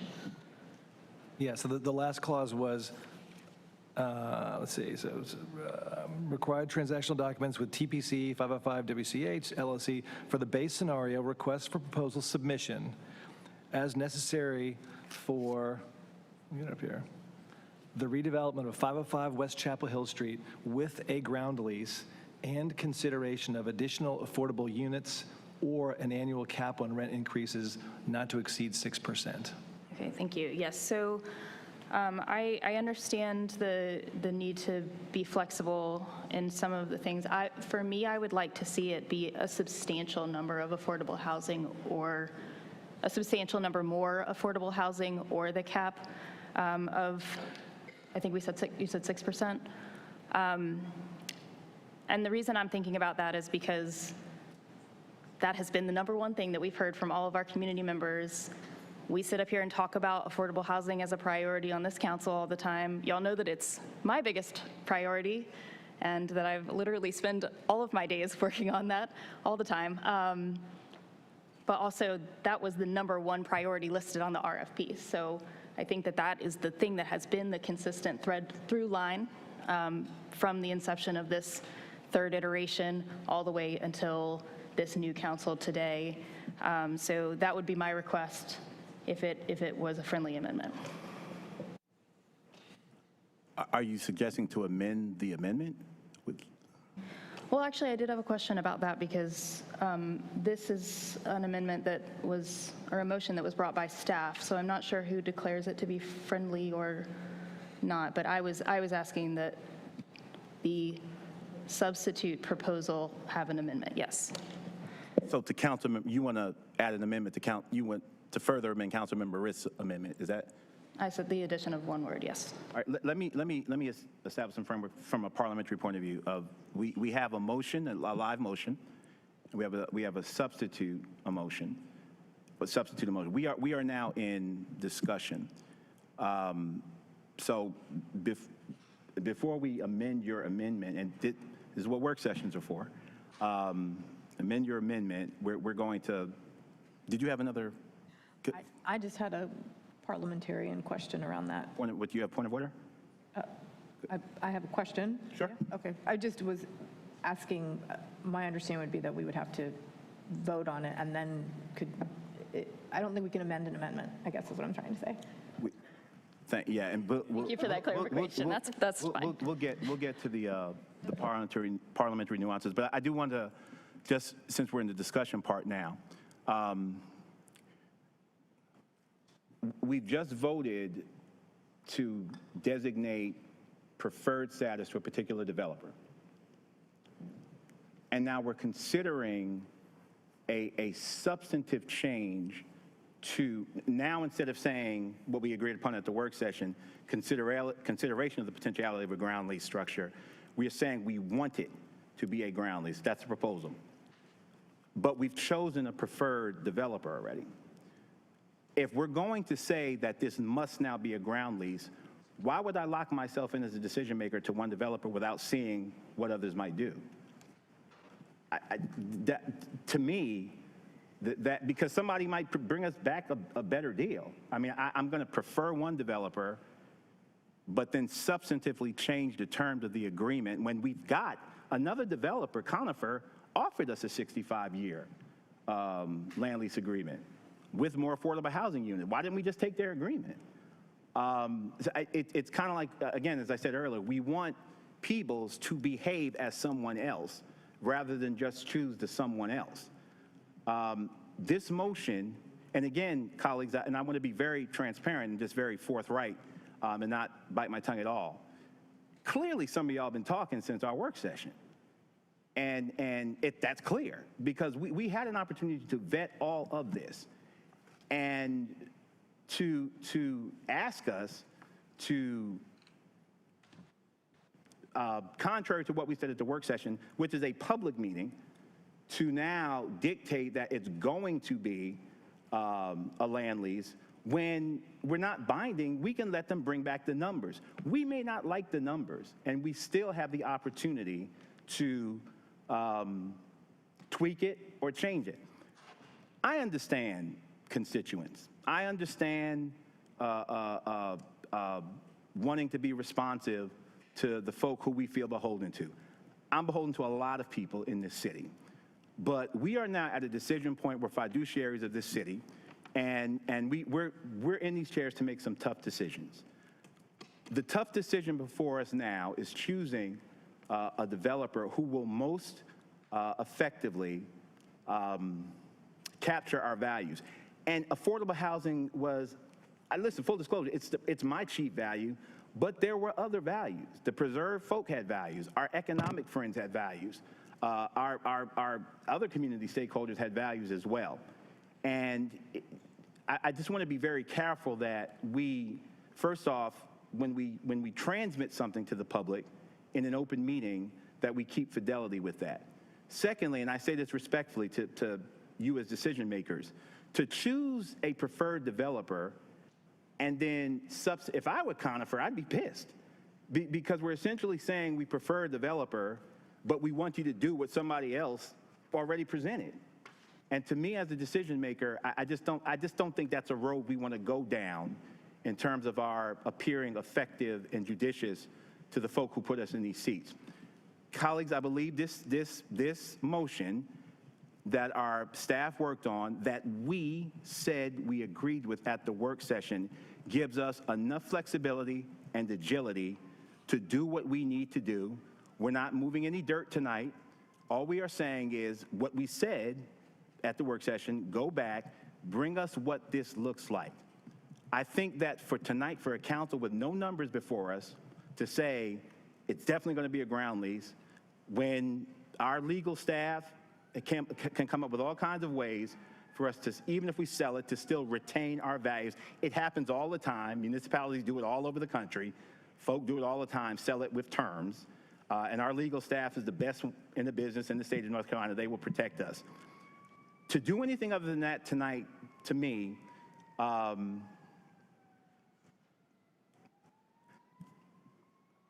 not interested in virtue signaling. I'm not interested in,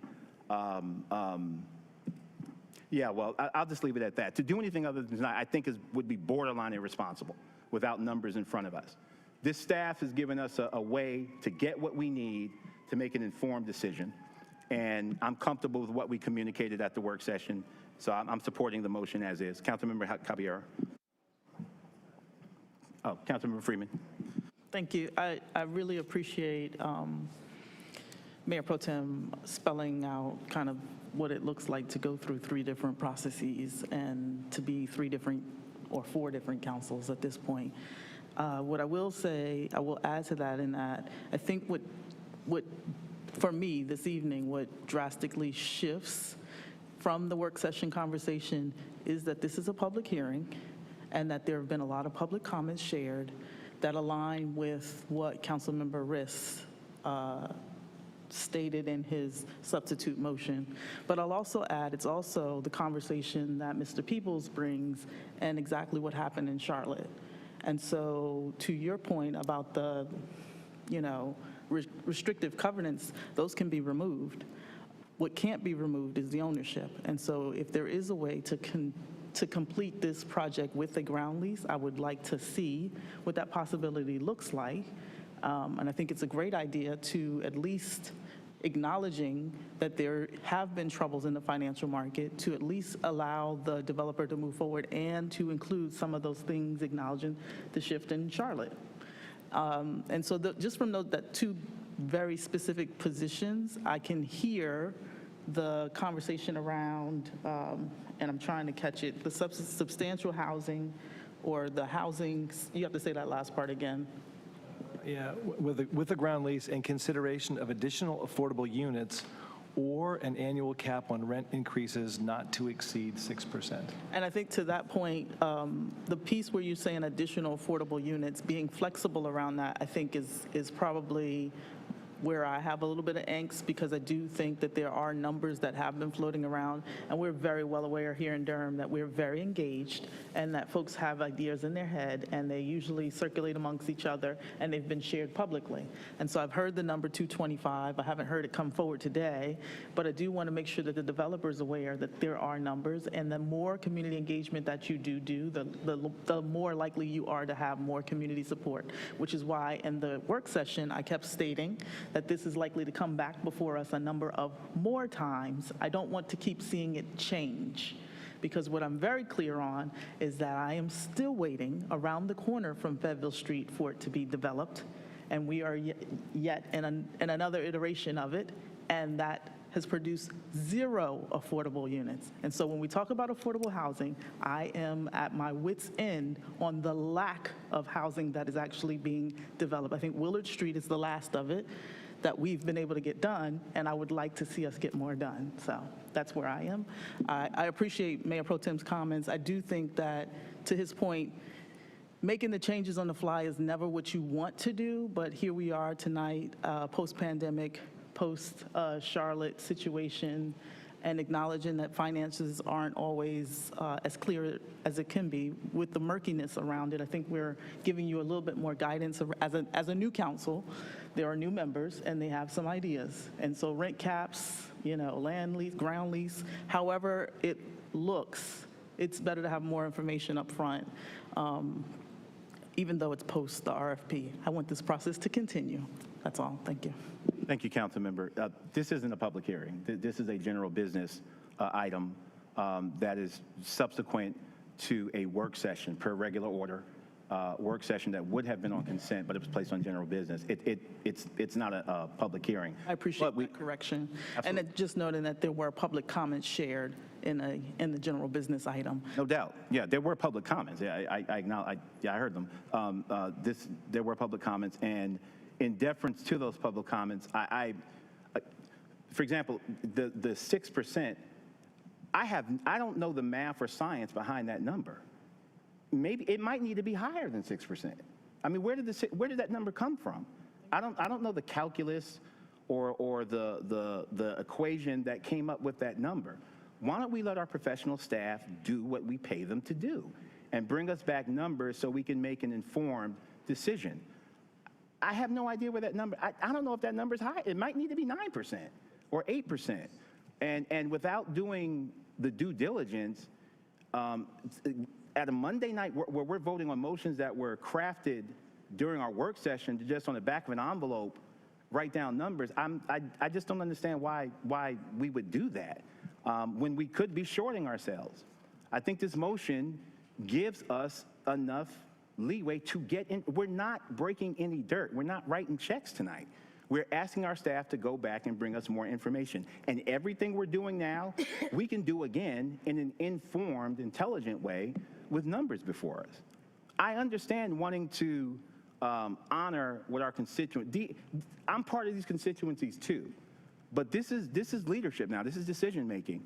And you got to get used to some folk being unhappy with you sometime, and we'll still be friends. But I cannot support, after what we've done at the work session in public, just on the fly, substituting variables, inserting numbers as policymakers with no science or no math in front of us, when we've got enough leeway to do what we need to do in an informed way.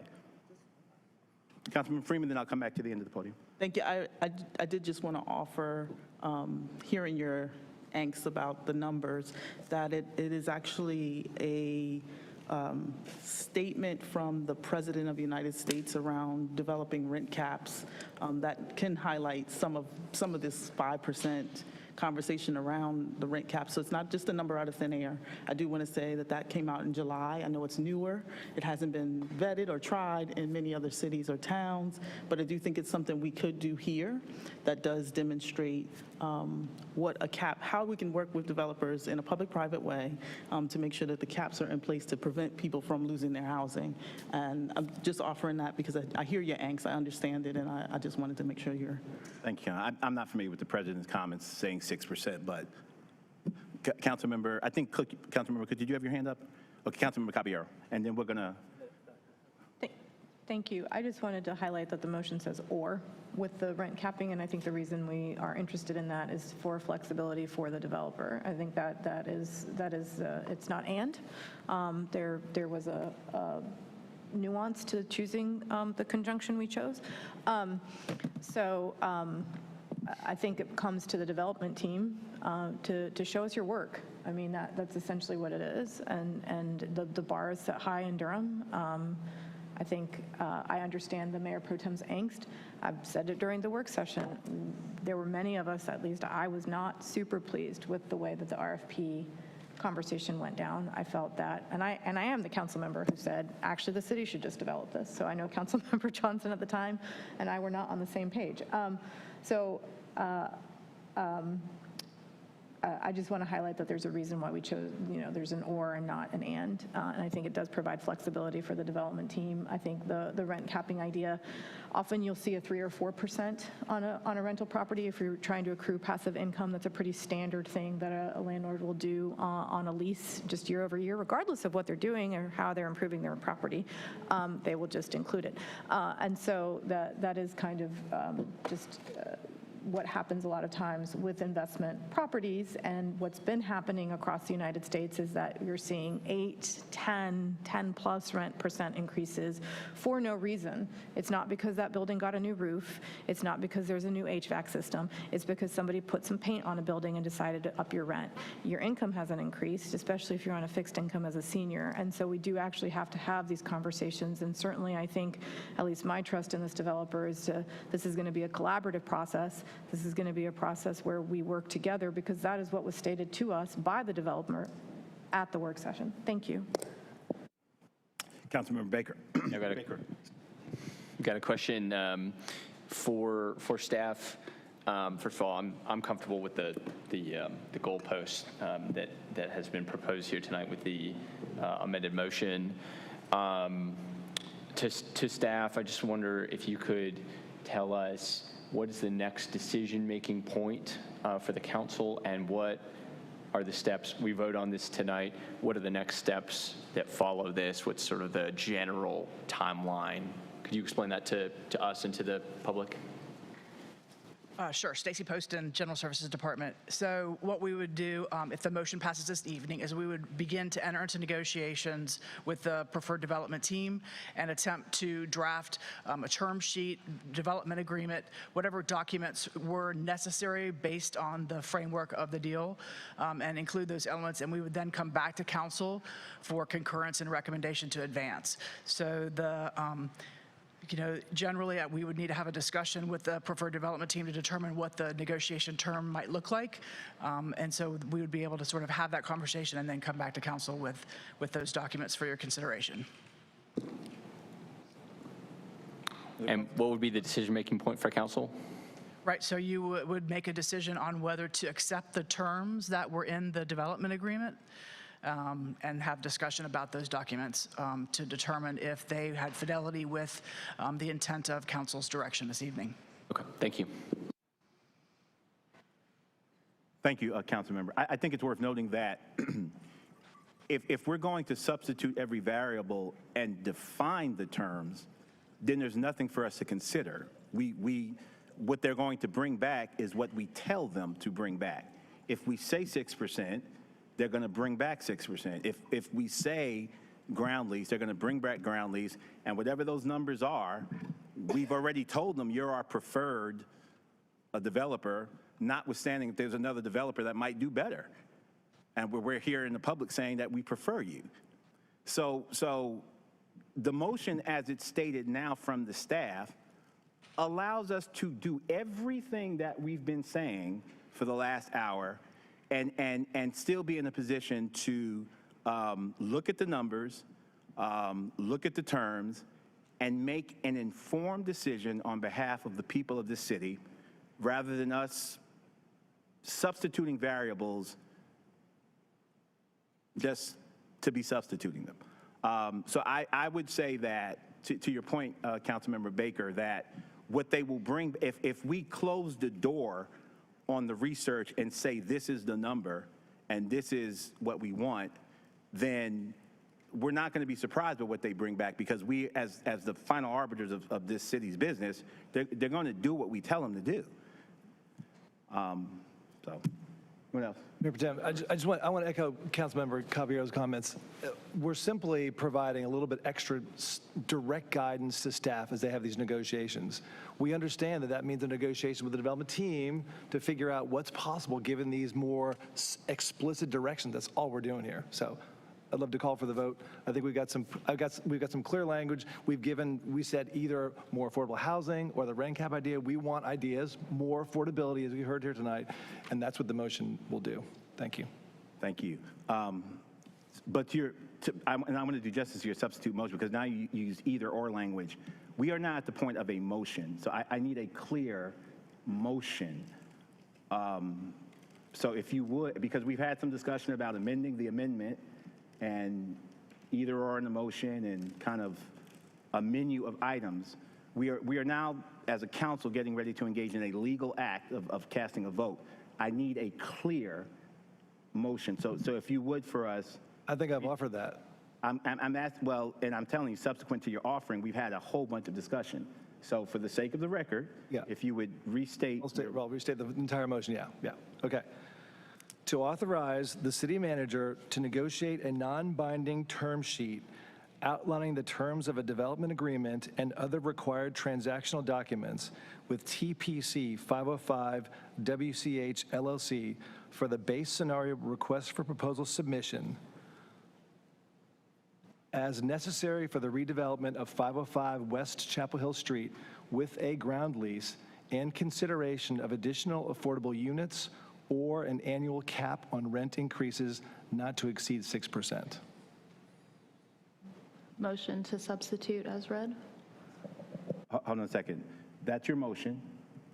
Is there a second for that motion? I just made the motion, but. There's a motion. Is there a second for that motion? I'm sorry, I thought that you were just reading the text. Were you making the motion? That's my motion. Okay, second. Sorry? Are you seconding that? I did second the motion. Okay. We're going to vote on the substitute motion. If that motion fails, then we vote on the first motion. If this motion passes, then we don't vote on the motion as stated. All right, you've heard the motion. It's been seconded. Madam Clerk, would you please open the vote?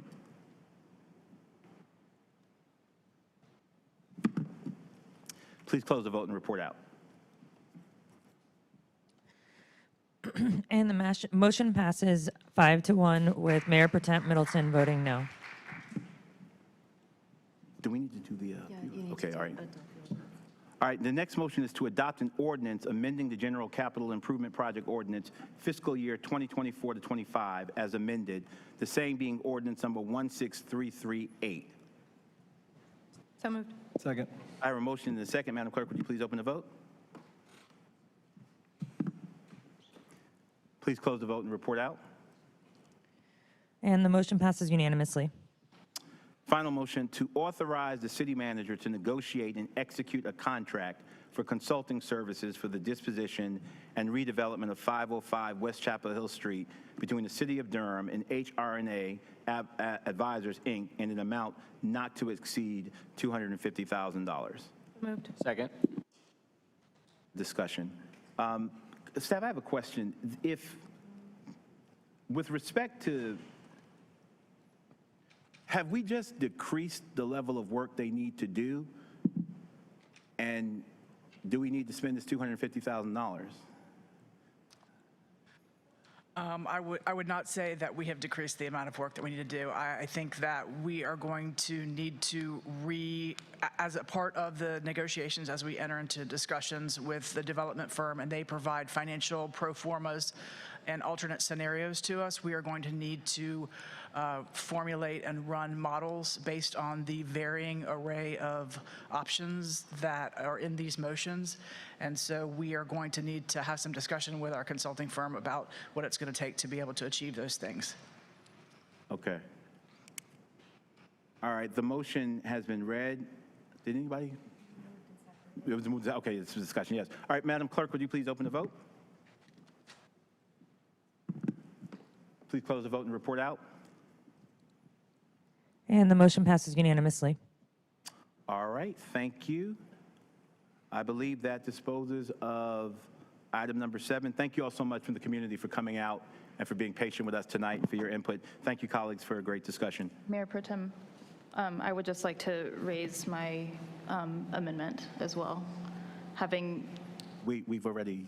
Yes, we had to dispose of it by vote before I was able to amend it, and we've disposed of it, so I'm going to reopen my amendment. Well, He did a substitute under 2710K. Motion number, hold on a second. When Councilmember Rist read his motion, that was the motion you read in full. You weren't accepting any friendly amendments, so I asked you to restate your motion. It was seconded. That motion carried. So what is it that you're trying to amend? Yeah, so I'm just reading the substitute language, and it says that a substitute motion may be offered, but no further substitute motion may be made until the last offering substitute has been disposed of by vote, and it's the same for an amendment. So my reading of that is that we have to dispose of it by vote, which is exactly what Councilmember Caballero stated to me when I was talking about the extra language. We've disposed of it by the vote, and so now I'm raising that as an amendment to add the word substantial, or substantially, I can't remember the exact wording, before the affordable housing. Okay, I thought you were offering a friendly amendment to his, stand by for a second.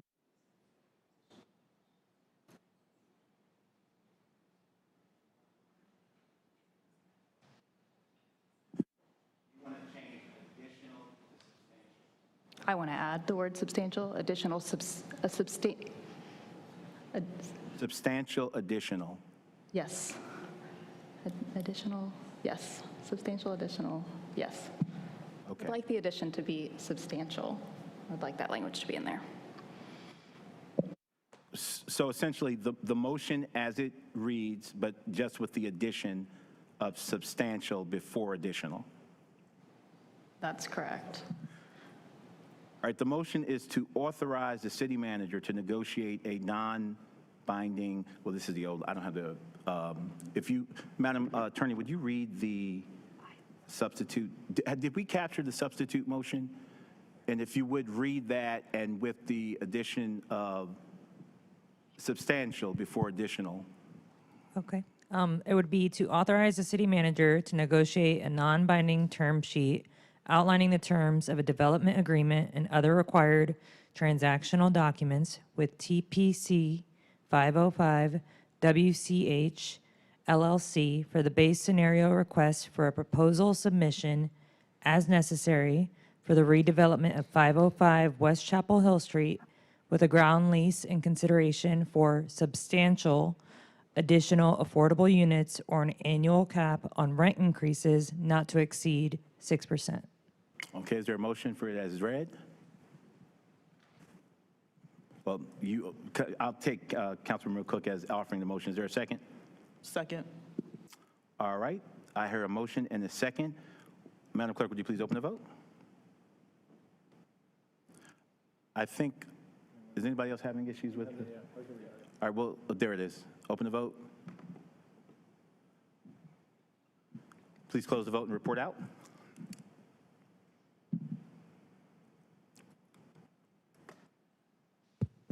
And the motion passes unanimously. All right, thank you. I think that is the final disposal of item number 7. Thank you so much, members of the public, for being with us tonight, for your patience. Thank you, colleagues.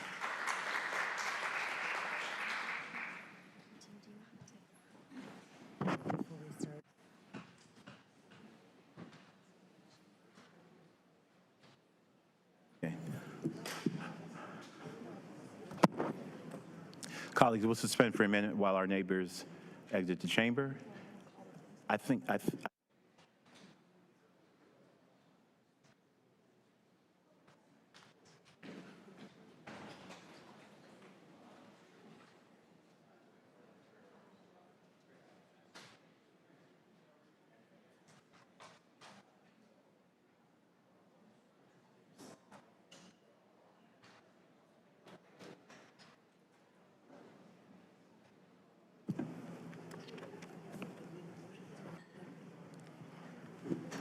Yeah, we're gonna have to look at that.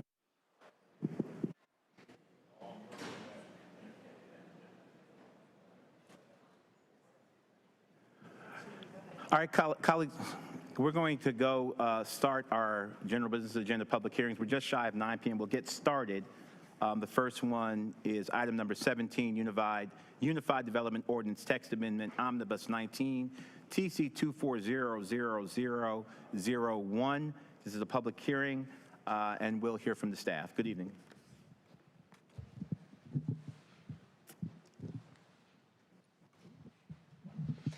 Good evening. My name is Robin Schultz with the Planning Department, and I'm happy to be here with all of you tonight. Before I begin, staff would like to state for the record that all Planning Department hearing items have been advertised and noticed in accordance with state and local law, and affidavits of all of those notices are on file in the Planning Department. I'm here to present to you all tonight on TC 2400001, which is Omnibus 19. That is a staff-initiated amendment to the UDO. As a reminder, an omnibus consists of minor technical revisions to the ordinance and not larger policy initiatives. For Omnibus 19, these changes can be roughly divided into 3 categories. The first being bringing the UDO into compliance with state legislation, correcting minor incongruencies after the passage of SCAD, and fixing other minor inconsistencies within the text. So just to go through those a bit, for SCAD corrections, we removed all mentions of required parking, clarified that exceeding 20 ADUs requires a site plan, and ensured that all height calculations matched the new ordinance language. We also corrected density requirements in the CN zoning districts and clarified that SCAD did not remove the requirement for project boundary buffers when a site is mass graded. As far as state legislation, we enacted 3 changes. The first of which being that we have updated public notification requirements for street renamings, removed design requirements for anything included within the residential building code, which now includes tri and quadplexes. And lastly, we removed any ordinance which conflicted with NCDEQ's purview. So this is a non-exhaustive list of all the changes made throughout Omnibus 19, which makes changes to 11 articles within the UDO in total. We also included 2 clarifying additions within the definition of affordable housing at the request of the JCCPC. Namely, the first being that AMI averaging is permissible, and that housing choice vouchers are able to be utilized for those units. Lastly, we made 2 changes to the grading setback section after meeting with Habitat for Humanity. The first being that we clarified that street frontages for sites that aren't being mass graded shall not be included within the grading setbacks, and additionally allowed for grading within the setback for positive drainage away from building foundations. Thank you, and planning staff are available for any questions. Thank you so much. I'm going to declare this public hearing open. Before I go to neighbors in the gallery, I'm going to turn to my honorable colleagues, see if there are any questions pertaining to this particular case for staff. All right, seeing none, I have a few folk who want to speak first. I see her. Firstly, online, we have Donna Stainback. Madam Clerk, if you would make Donna available to us. Ms. Stainback, can you hear me? Yes, I can. Good evening. Thank you so much for being with us. You have 3 minutes. Okay, my name's Donna Stainback. I live at 4825 Jimmy Rogers Road in Durham, North Carolina. I have a few general questions. I'm looking at section 8.7.2, and in 1A, it reads that the on-site ground absorption system shall be permitted by the state of North Carolina as applicable. I'm not used to seeing as applicable in legal ordinances without as applicable being spelled out. And so it leaves it either non-applicable or applicable depending on what the cases are. So that was, remember, I'm a mathematician. It's black or white. So look at the, those things. I'm also looking at 7.9.1 on the standards is the grading necessary to accommodate positive drainage, and that, the purpose shall be allowed to encroach 2 feet into any required grading setback. Okay. does that mean that those setbacks have to be on that property? Or does that mean that the runoff can go onto another property?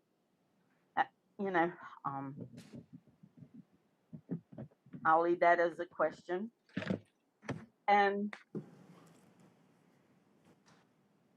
I appreciate the fact about the buffers being straightened out. That did answer one of my questions there, and the boundaries.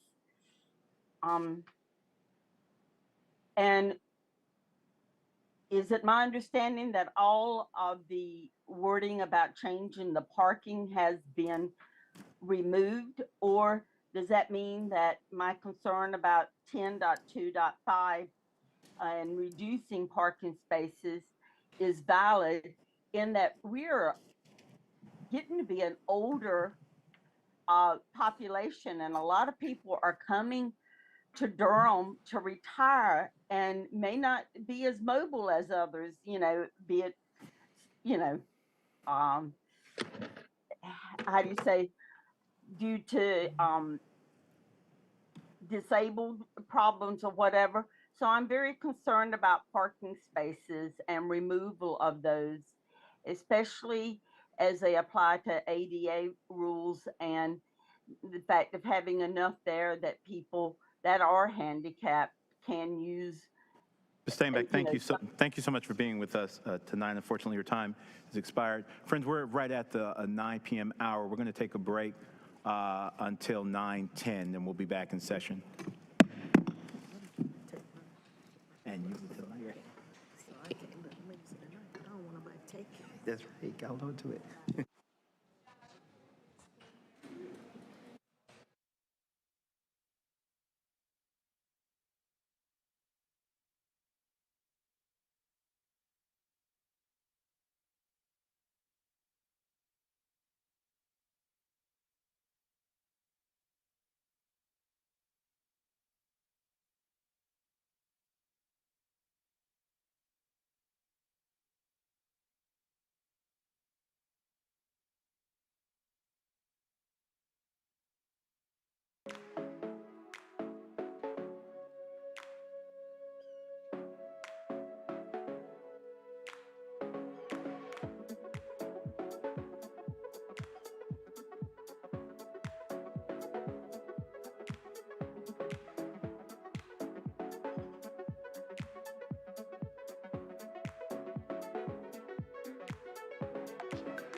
Owning a home provides a sense of financial stability, family, community, and pride. But housing prices are now higher than ever, making it hard for many Durham residents to afford their first home. That's why the City of Durham is offering the Down Payment Assistance Program to support eligible individuals with up to $80,000 in 0% interest forgivable loans to purchase a house within the city limits. Visit this site or call to find out if you qualify for the program.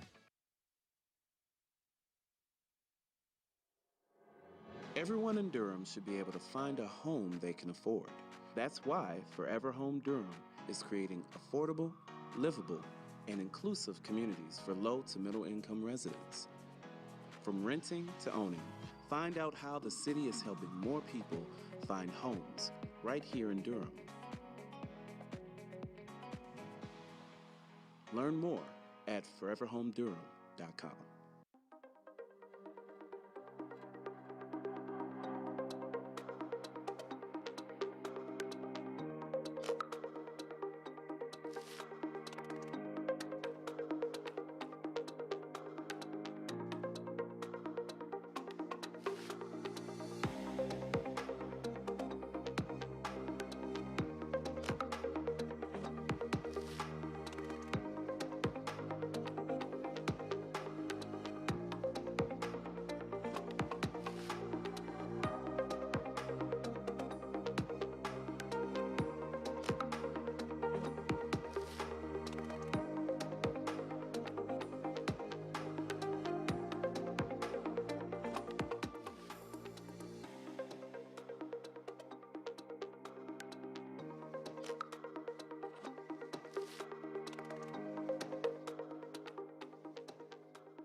tempted to withdraw that change. I don't, that's a fair call. Okay. Well, you may want to.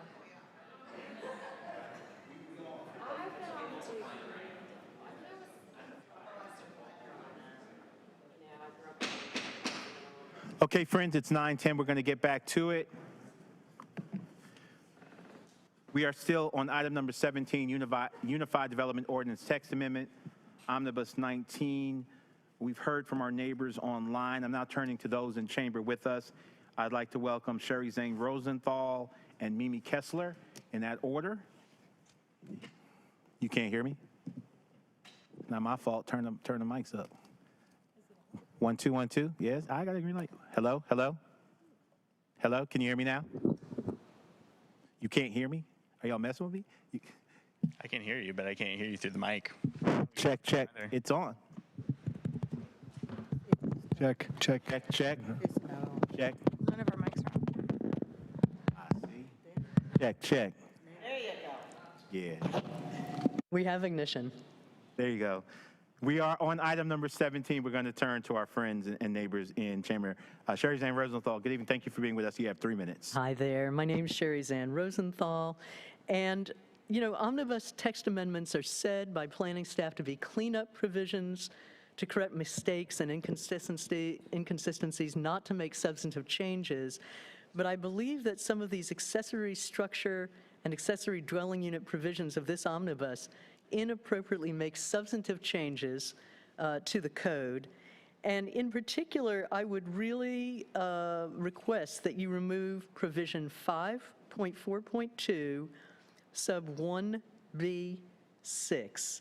And what it says is that it would allow subdivision development of up to 20 homes without any site plan review where they're characterized as ADUs, of course, which can be up to 1,200 square foot now, which is enough for a 3-bedroom, 2-bath. And I want to point out that one site that qualifies for this kind of intense development is the old Club Boulevard School that's across from the Walltown Rec Center, and it's owned by Jim Anthony, who you may remember as the Raleigh developer who paid for the SCAD amendments and who's a board member for the conservative John Locke Foundation.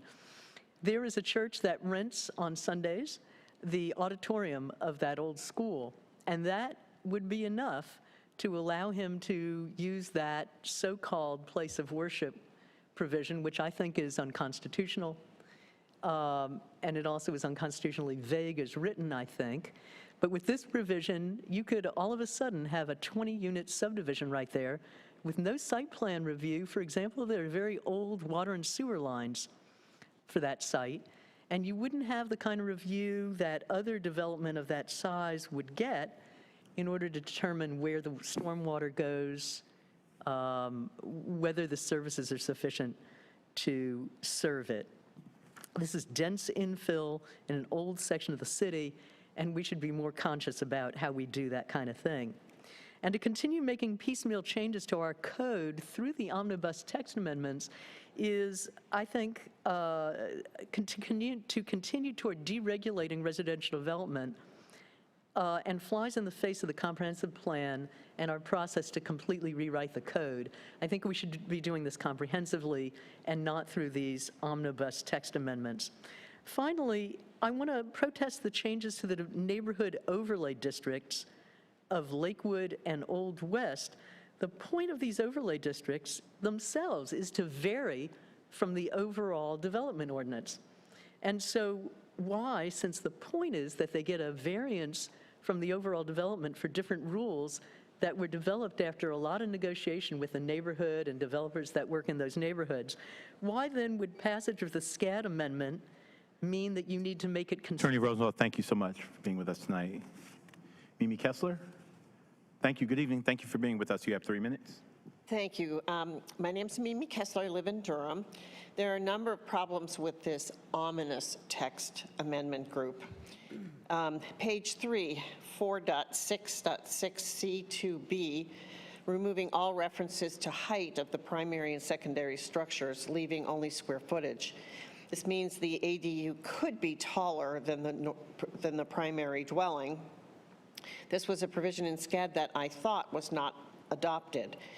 So if that's true, why is it here? It seems like a policy change and not a clarification. Then on page 8, 5.41B6 removes the defined location of an ADU, which means it can be in front of the primary unit. On page 9, 5.4.2B1B6 increases the number of ADUs that can be developed in civic uses, which Ms. Rosenthal just spoke to, from 10 to 20. And I just want to say that there are some unintended consequences that could come up. Can you show my slide? Here. Okay, so on the left is are two different houses, small houses. There were 3 being developed on one piece of land, and there was no restraint of the stormwater, which caused harm to the other existing neighbor, her foundation and so forth. And there needs to be a provision that prevents this from happening to adjacent properties. Then they also took out, on page 12, they also took out all mention of where the front entrance of a dwelling is. And so why do we want to have side and back of houses on the street? I just don't understand that. And also in that section, newly named C, garages and access, it references North Carolina Residential Building Code. As I understand it, there are many aspects of the state building code that we articulate in the UDO, which I have been told are there only because it is state law. So I don't understand why this particular reference to state code is so generic. I have no idea where to start. So I object to these changes. They are primarily to make development easier. They provide no assurance that any given residence would be a welcomed addition to any neighborhood. We want to change the density of Durham, not the look and feel of every neighborhood, by building random buildings in any old way. Thank you. Thank you so much for being with us. This is a public hearing. I've exhausted all of the cards I have. Is there anyone else in the chamber who would like to be heard on this matter? All right, with that, this is staff initiated. So staff, do you want to respond to anything that you've heard tonight? I'll just say that. I'm sorry, did you? Okay, go ahead. I'll just say that ADUs still cannot be constructed in front of the structure.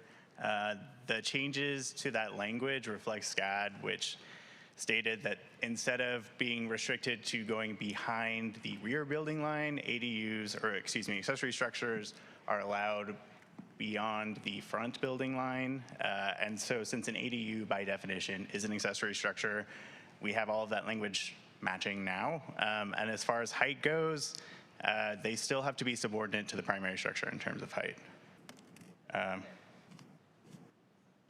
That's what it says. We don't yell out from the gallery, please. Continue, please. And then as far as the entrances, that was reflecting the change in building code. That is a design requirement that we were instituting. And since those zoning districts allowed for quadplexes, triplexes, et cetera, and those now fall under the residential building code, we can't institute those design requirements due to state law. Thank you so much. Colleagues, questions or comments? Councilmember Cook, please. I just have a couple of clarifying questions. I am reading the height one, and I'm 541A. Yeah, I'm just not sure. It says the square footage of an accessory structure shall not be larger than a primary structure, but it does not have any height restriction. So how do we know that it has to be subordinate? So I think that's not included in the text because it's not changing. Let me pull up the UDO.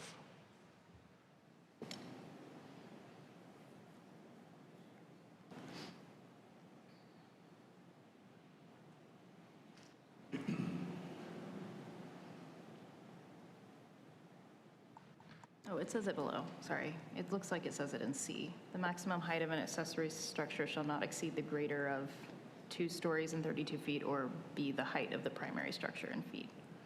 correct, yep. Okay. Removes it from A. I see. Okay, yeah, that was confusing. That it just tootled down the page. Okay, great. And then there was some question, I believe it was Commissioner.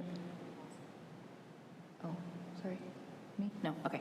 I think it was Commissioner Cease was regarding the same section, actually 5.4.2. He was asking about striking 7 and the positioning on the lot. And at the time, there was some conversation about consistency with the intent of SCAD, but I was wondering if you could just speak a little more to that. Yeah, so essentially, it's going back to what I was talking about earlier with the change from like the front building line to the rear building line, and so we changed that language to match since an accessory dwelling unit, by its definition, is an accessory structure, and so we were having the ordinance essentially say 2 different things about where an accessory dwelling unit could go, and so that's why we removed that portion. Namely, we were having staff in the DSC who were a little unclear as to where that was supposed to go. It was leaving it to the interpretation realm, so we diverted to the intent of SCAD, since this is not a policy document or a policy initiative, excuse me. And so part of that, is there another section that talks about placement that I'm not reading in here? So accessory structure 5.42B, let me see, hold on, let me go back to the UDO. So 5.4.1B1 says that accessory structures associated with a single family or duplex structure shall be located to the rear of the front building line of the primary structure. Great, thank you. Mm-hmm. Was that a council member? Thank you. Colleagues? Councilmember Baker. Yeah, I'm comfortable with most of this language. I do have a couple questions. I do like seeing the removal of single-family and duplexes from CI, OI, CG, and IL districts. I thought that was a good change. I wanted to ask, just what is the, and I see it's specific for civic uses, what is the motivation behind increasing the number of units subject to site plan review, the 5.42B16? Yeah, so SCAD initially listed both of those. It had 20 in 372 under applicability, and then it had 10 in the other section. So since council had approved it as 20 at its most gratuitous portion of code, we just made them match because otherwise the code was in direct contradiction of itself. Okay. So that's a cleanup that just matches with SCAD. And it looks, I mean, this one looks like it's specific. It says for certain civic uses as indicated in section 5.2. So it's not general to anything that proposes 10 accessory dwelling units or 15 accessory dwelling units. It's specific to when there's these specific civic uses listed in 5.2. Correct. Yep. Yeah. So it has to go within 5.2 and then meet all of those subsets of 5.4.2B1B. Okay. Thank you. 683C, can I just get a quick explanation on the reasoning behind the removal of the language around the main entrance? Yeah, so that is a design requirement. State law says that anything within the residential building code should not have design requirements, and so that was removed.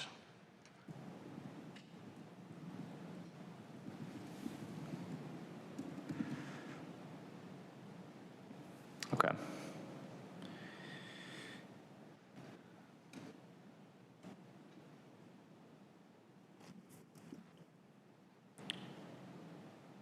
Sorry, and main entrance. So that's the term that we think that's a design requirement? Yes. Okay. So we can't, So we're considering a design requirement just where entrances on buildings can or cannot be? Correct. Okay.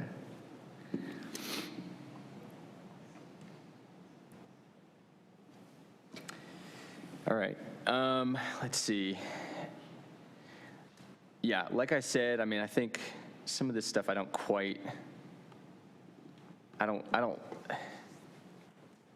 love everything in here, but I think I'm comfortable with most of it.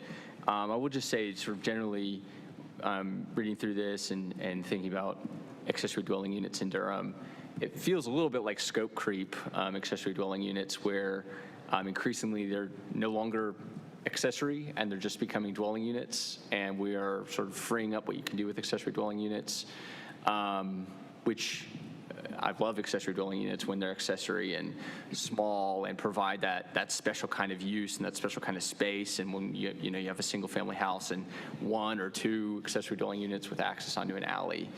But we've sort of made accessory dwelling units, you can have more of them, you can create like a little village, you can have larger accessory dwelling units, and so I'm just pointing this out.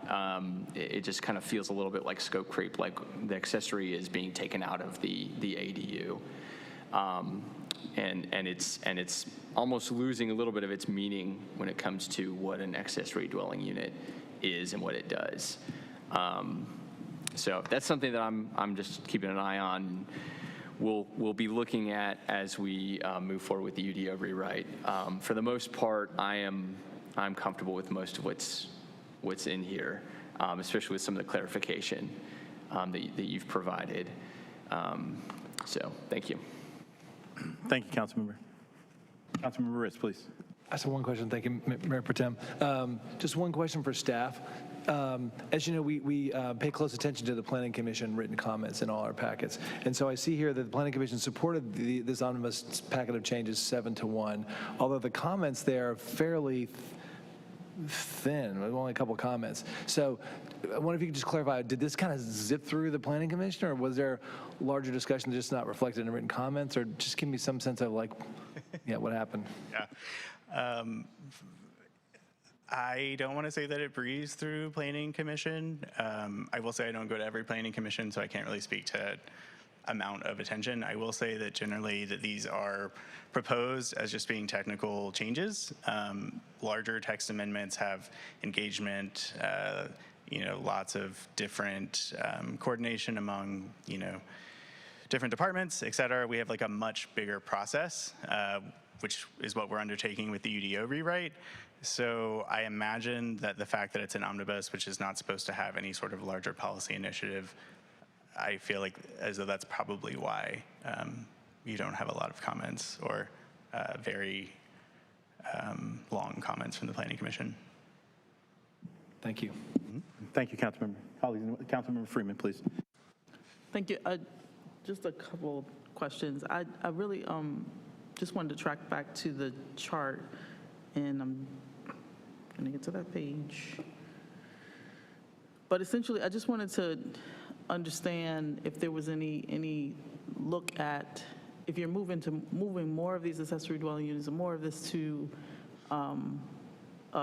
in a way that it doesn't go through or does go through site plan review. Is there any way that you could relook at the site plans being posted as well? Because I noticed that they're not. Is there a reason why you didn't consider that in this? Can you clarify, do you mean site plans being posted as in by right development being available online? Yes. Gotcha. I know that we were doing that for a while. Sarah, I don't know if you want to speak to that. Yeah, good evening, everyone. Sarah Young with the Planning Department. That is something that we will be able to do once we get our Land Development Office replacement, which is the permitting software we use. So we are excited about doing that. That's in the works coming up. And then just, as I was trying to capture, Ms. Stanback usually sends an email, and I just wanted to, is she still on the line? Because the level of detail that she shared, I just want to make sure that we didn't miss anything. I didn't miss anything specifically. I wanted to know about the parking, if they were changing the parking, because they said at the beginning that some of that had been removed. And, based upon what was there, I wanted to make sure that they weren't making changes to that. No, the only change that we've made to parking is that there were still a few parts in the ordinance that referenced required parking, and we clarified there is a portion of the ordinance that says that if you provide a certain number of required parking spaces, that you still have to provide amenities. So we did remove the fact that that said required, but those amenities are still required. So I think it's something like if you provide a few hundred spaces, there's like a bus shelter, park and ride sort of facility. But we did not make any changes to parking outside of what SCAD changed. So just specifically, would the ADA handicap accessible parking spots not be required at this point, is what you're saying? So those are determined by the building code. And so the building code will require those. Thank you. And then also under Ms. Stanback also mentioned, I think I caught it was before you started with 7.9.1.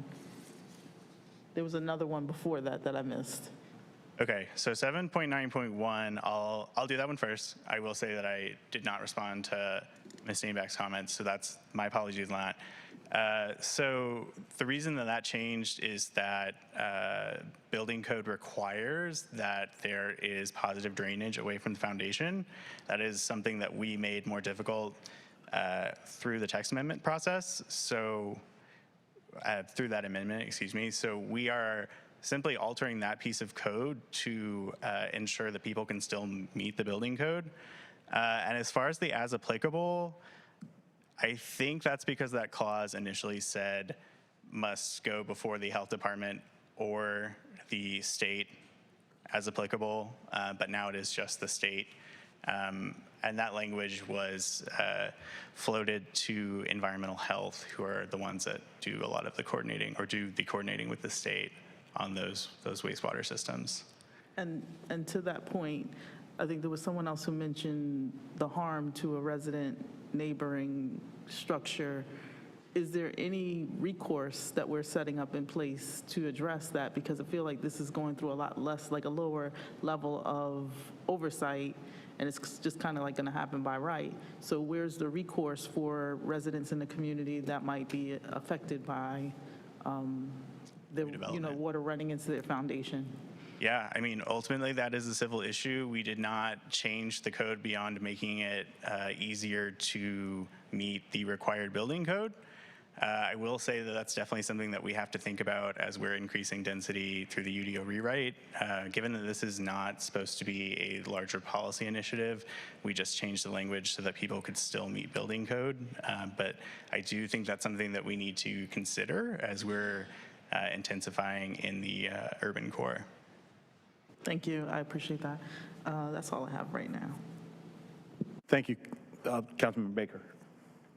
Okay, I think I've whittled it down to, I just want to come back to this question about the projects consisting of more than changing 10 to 20 units shall be subject to site plan review, and that's for certain civic uses as indicated in section 5.2 use categories. And you're saying this is making it, can you just describe that again? We're making that consistent with another section of the UDO? Yep, that's in 372, which is the applicability under site plan. And so SCAD had both 20 in 372 and 10 in 5.4. So like today, if a project came forward that fit into this provision, you would say, actually, this is just an old number. We're actually looking at the 20 number anyway. So it's actually would cause confusion. They're actually the numbers are the same age, which makes it worse, I think. The numbers are what? The numbers are the same age. So both of those were put in during SCAD, and I guess it was just maybe a mistake on their part. Okay. Are we concerned at all about that? About raising that so that you can build so many units without there being any site plan review? So technically 20 was already approved by council through SCAD, so we're just making it across the board the same throughout the ordinance. those were definitely concerns raised through SCAD and approved through council. So I think that's definitely something that needs to be considered, but not in the space of an omnibus. Okay. Yeah. All right. I actually really appreciate that. Yeah, because I think I was an opponent of much of what was in SCAD. So, you know, some of this stuff gives me heartburn, but I also am a fan of consistency within legal documents. So thank you for that clarification, and I am comfortable with voting to approve this. Director Young. Thank you. I wanted to clarify a couple of things that have come up. And one is Councilmember Baker had questions about the aesthetic controls limitations that we have. And so I went back and I thought it would be good just for everyone to kind of hear what is covered or not covered. Yeah, design controls, yeah. The original legislation was called Design and Aesthetic Controls. And so I went back, and that it dates from like 2015, and it included this, for the purposes of this subsection, the phrase building design elements means exterior building color, type or style of exterior cladding material, style or materials of roof structures or porches, exterior non-structural architectural ornamentation, location or architectural styling of windows and doors, including garage doors, the number and types of rooms, the interior layout of rooms, and then it goes on to say, building design elements does not include any of the following: height, bulk, orientation, location of a structure, buffers, and a list of more traditional kind of zoning things. So I just wanted to share that so folks know where it is that we get the definition of what elements we consider those design control, limited by those design controls. Can you state where that was again? Sure, that was part of the original legislation. Since that time, 160D, the planning statutes from cities and counties were merged, and I don't think that same wording, I'd have to go back and check, but that is where the wording originally came from that defined what it was the original session law that created that. And then the 2015? That was around 2015. Since then, after that, 160D was the merger of the planning statutes from counties 153A and 160A cities into a 160D. And that exact wording, I'm not sure carried through, but that is definitely what is considered. Like, I'm not sure that that definition is still there, but that is the working definition that everyone uses. Yeah, because in 2015, it was single family and duplex. And then through 160D, they broadened the definition to anything subject to the residential building code. The residential building code. And then recently, the residential building code was expanded to now include triplex and quads. So here we have this kind of progressive movement. But I just wanted to give that additional bit of context for folks. The other thing is a quick clarification on the height of ADUs. That language came from another section that was already modified by SCAD, and again, for consistency's sake, we're just copying that same language. It does, I wanted to clarify something that Robin said, which is if you had a very short primary structure, you could potentially have an ADU that is taller than that structure, but it would still be capped to either the height of the structure or I think it was, yeah, whatever, I don't have the wording pulled up. But I just wanted to clarify that you could have a very short primary structure and a taller ADU. Anyone else? Thank you, colleagues. Thank you, staff. I'll be supporting this. I don't know how many of these things I've voted on over the years, and to Councilmember Ritz's point, probably the reason why the Planning Commission comments were so thin are these tend to be non-controversial. It's a text amendment. It's not an amendment to the UDO itself. It's really a glorified proofreading exercise to consistency and terms. These are always done in light of existing law. There is absolutely no incentive or benefit for our staff to, through subterfuge or any other kind of way, try and make substantive changes to the law. It would be more of a headache for them to try and substantively change through the UDO than not. So I'm comfortable, but this has been a good primer, and I think for those watching, and I really do appreciate the conversation from our colleagues to kind of demystify some of this. But but these are always done in light of existing law.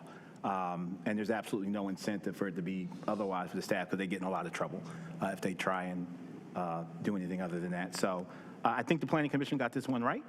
And if there are no other comments, I'm going to declare this public hearing closed. I was just going to ask, I know that staff noted some area of distinction that you couldn't cover. Is there any list of those areas that we should be tracking as we move forward? Things that we did not include within the omnibus? Well, not just what was included, but from what you're, so just in this proofreading of this omnibus or of the text commitments, is there anything that you can highlight, or is there any list that has been highlighted that shows where we still need some work because there are differences? Do you mean differences between us and state law, or differences between what we would like to see in the ordinance currently? Both. Okay. So as far as state law, as far as I know, we are in compliance. I have not read all session law. So hopefully that is all good. As far as what we would like to see, we have a definite running list within the department that we are using to further our conversations with the consultants as they work through the UDO. I will also place a plug. The UDO consultants are doing the third Code Connect this Thursday at 6 p.m. virtual via Zoom. They will be talking about the zoning districts. But to answer your question, we do have an internal running list that we're using throughout that process. But obviously there can be some subjectivity within that. Planners are opinionated throughout our staff. Thank you, that was all. Thank you, council members. I'm going to entertain a motion, number one, the public hearing is closed, by the way. I'm going to entertain a motion, number one, to adopt an ordinance amending the Unified Development Ordinance incorporating revisions to Article 3, Applications and Permits, Article 4, Zoning Districts, Article 5, Use Regulations, Article 6, District Intensity Standards, Article 7, Design Standards, Article 9, Landscaping and Buffering, Article 10, Parking and Loading, Article 11, Sign Standards, Article 12, Infrastructure and Public Improvements, Article 14, Nonconformities, and Article 17, Definitions. So moved. I have a motion and a Second. second. Clerk, would you please open the vote? Would you please close the vote and then report out? And the motion passes unanimously. Thank you. At this time, I'll entertain motion number two to adopt a consistency statement as required by NCGS Section 160D-605. So moved. I have a motion and a second. Madam Clerk, would you please open the vote? Please close the vote and report out. And the motion passes unanimously.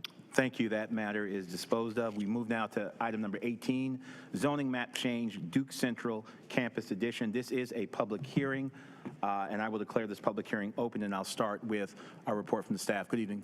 Good evening. Mayor Pro Tem Middleton, honorable council members. Good evening. I'm Andy Lester with the Planning Department, and it's good to be with y'all. A request for a zoning map change has been received from Rachel Satterfield of Duke University and Durham Realty, Inc. for 60 parcels of land totaling 154.57 acres and located just west of downtown Durham. The current zoning is office and institutional with the development plan, commercial general with the development plan, residential, urban, multifamily, commercial neighborhood, compact design core with a development plan, university and college with a development plan. The applicant proposes to change this designation to university and college with a graphic development plan to allow for future college and institutional uses. The properties are currently designated institutional campus in the place type map. The proposed university and college with a graphic development plan zoning is generally consistent with the designated place type. Thank you. Staff and the applicant are here for any questions. Thank you very much for that report. Colleagues, any questions for staff relative to this case? Councilmember Cook, thank you. Yes. Thanks. Hi. Okay, so my understanding of this is that in order to move some of these parcels to the UCD designation, they have to rezone all of the parcels. Is this We're looking at a listing of like 60, but there's only really 10 or so that they're looking to rezone. Is that correct? Technically. So basically, there is a scattering of essentially Duke parcels that were not zone UC. I think the intent of the applicant was to rezone those parcels under one development plan. And because they were disconnected, they needed to be contiguous with one another to do that one development plan. And because the majority of the parcels were in an existing development plan, a lot of those commitments were sort of translated into this overall new zoning district. Okay, I think I'm a little bit confused about why we have the list of the many parcels when we're literally only looking at those 10, right? We're looking at just the 10. I have the REIDs for all of them, but I'm not sure that that's helpful. The proposal is for 60 parcels. Technically, you have to look at all of them. But those coming into a UC district are only 10. Okay. Is there any change in taxation or the way that these parcels can be taxed if they change their zoning? I'm unsure about that. Thank you. Those are all my questions for staff. Thank you, Councilmember. Colleagues, anyone else? All right, this public hearing is open. Mr. Ghosh, welcome. How much time do you anticipate needing? 5 minutes. Please put 7 minutes on the clock. Good evening, Mayor Pro Tem and members of the City Council. My name is Neil Ghosh. I'm an attorney at the Morningstar Law Group, 700 West Main Street here in Durham, and I'm representing Duke University for this rezoning request. We've been working on this rezoning and another one, which we have withdrawn for a number of years. Actually kind of hard to believe that we're here, and unfortunately we're here tonight without our main point of contact from Duke, Adem. He is out of the country on a much deserved vacation. But nevertheless, we stand before you ready to present a full case here. Well, let me first start by thanking Mr. Lesser for his presentation. This is a complicated, or I should say unique, rezoning request. And as has been referred to, we are essentially adding 10 parcels to an existing UC zoning district. The existing UC zoning district, I guess the best way for me to explain it, it has a zoning case number. It's PO316, I believe it is. And that is the zoning case number for the UC zoning district. And we are adding 10 parcels to that zoning district. If this rezoning were approved, all of those parcels would be zoned UCD. And instead of it being referred to as PO316, it would be this zoning case number instead. So that's essentially what's happening here. The zoning on all of the 50 parcels that are already zoned UC that are part of this zoning application is not changing. We have worked with staff a lot on how to go about this rezoning, and nothing is materially changing about any of the zoning that currently exists on the 50 parcels already zoned UC. We have updated some of the language on the zoning commitments. For example, back then, we used the concept, the parcel identification number or PIN number. That has been changed to real estate identification number, REIDs. So we updated the language like that. But generally speaking, all of the conditions that were previously associated with the 50 parcels remain associated with the 50 parcels, and we are adding 10 parcels. Over time, Duke has acquired parcels and continues to acquire parcels around the city that are not zoned UC. UC, of course, is a zoning district that was created specifically for our institutions of higher education. So there's a UC district for Duke, there's a UC district for Central as well. They are essentially the same zoning district. They have some nuance between the two of them. But that is what Duke is trying to do, is rezone property that they own and change it to the zoning district that this city specifically created for Duke. That's what this zoning request is about. I'm happy to tell you, so we've had many community conversations that have resulted in, well, really it was a lot about East Campus rezoning, which we have withdrawn. The Central Campus rezoning really hadn't received as much attention from the community, but we did have many community conversations about it, and it was considered robustly, I would say, at the Planning Commission. We're proud that the Planning Commission had voted to recommend approval by a vote of, I believe, 8-1. And our team is available to answer any questions that you might have. We have a couple of our folks here. Will Tricomi, he's with the legal team, I guess, at Duke. And Adam Klein is also with Duke. Thank you for your time. Look forward to answering any questions and having your support. Thank you. Thank you so much. I don't have any cards for this public hearing, and I don't believe there's anyone in queue virtually. This is a public hearing. Is there anyone in chamber who wishes to speak on this matter? This is a public hearing. If not, I'm going to bring it back to the rostrum before my honorable colleagues. Any questions or comments, colleagues? Councilmember Cook, please. All right. Thank you, Attorney Ghosh, for that presentation.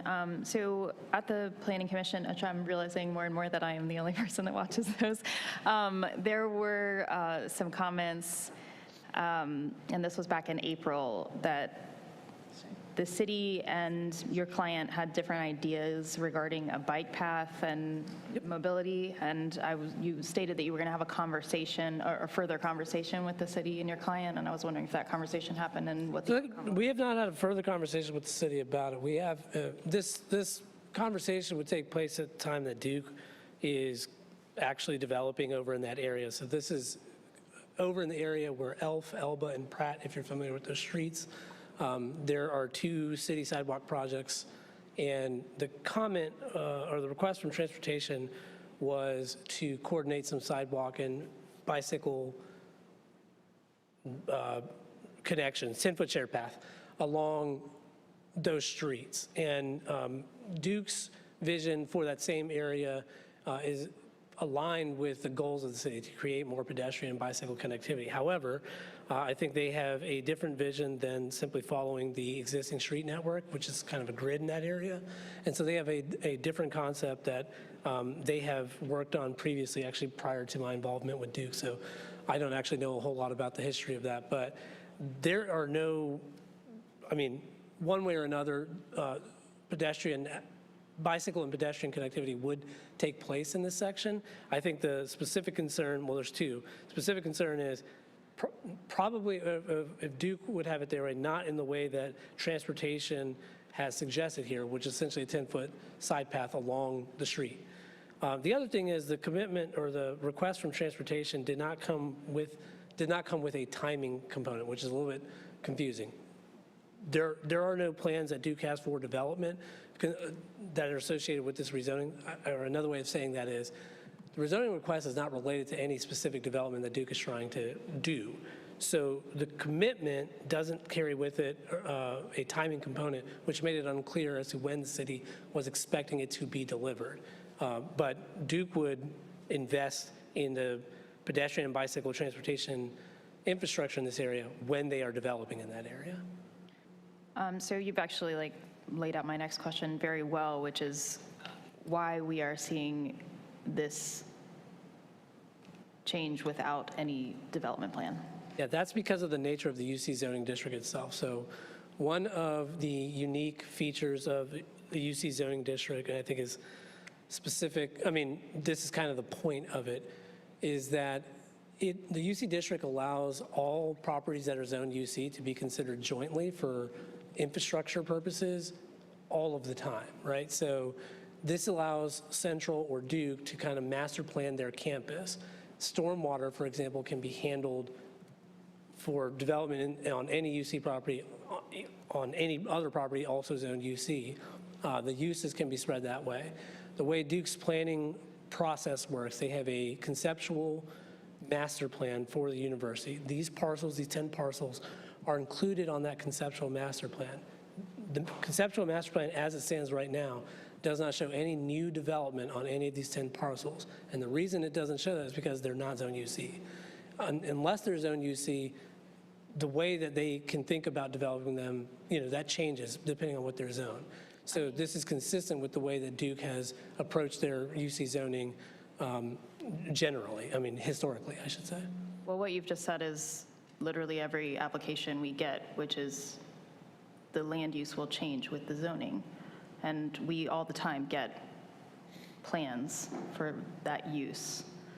Why is it that Duke is unable to give us any plans for the use of these? I understand that they're not yet zoned for that use, but No, because they literally do not have plans on how these parcels would be developed if they were zoned UC.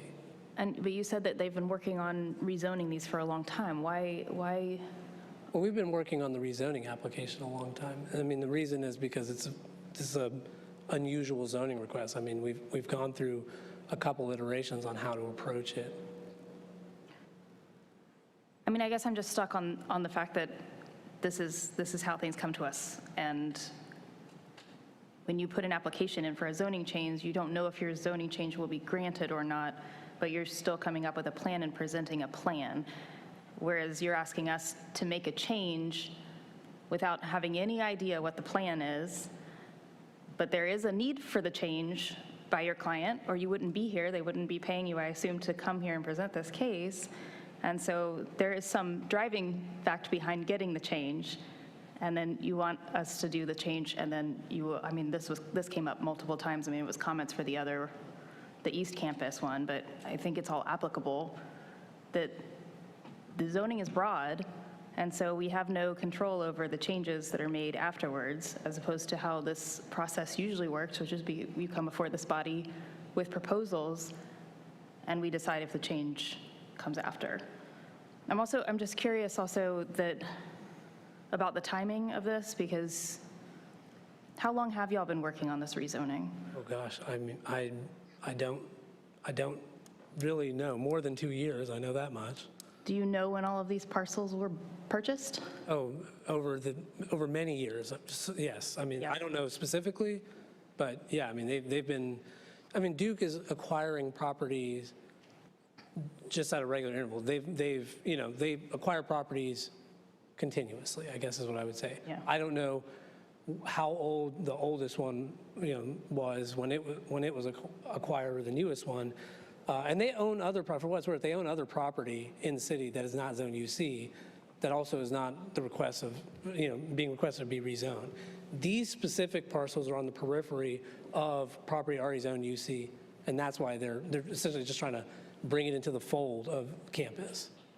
The oldest one is 113388, which was purchased in 1968, 2 plots of land for $10. Pull the deeds for all of them. There's a significant number of them bought in the 90s, early 2000s.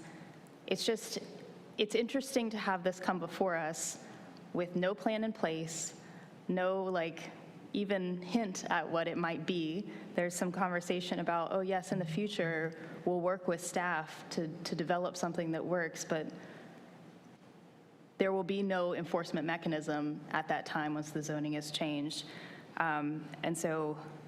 And I've looked at the master plan. That's a policy document just as well as, our comprehensive plan is, and Lord knows we've had conversations about that up here, but it's not required, right? It's a guiding policy document, and so it not having anything in there, I don't know, to me, it feels like too many unknowns, and I'm not really sure what the press is about doing it right now, like why the timing is coming up right now.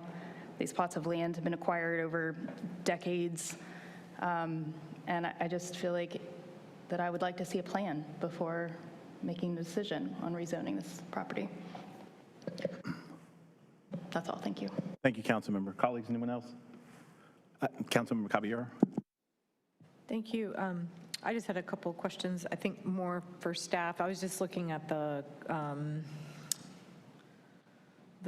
sorry, I had it open, attachment 10, comprehensive plan consistency review. It's our table that staff does for us. And so my understanding would be, and I'm just using the transportation one because it was clear there was an ask from transportation. I hear Attorney Ghosh saying, we'd be happy to work with the city, but if rezoned, they don't have to, right? Like they can do what they want, essentially. And that might be a better question for Bill, Judge.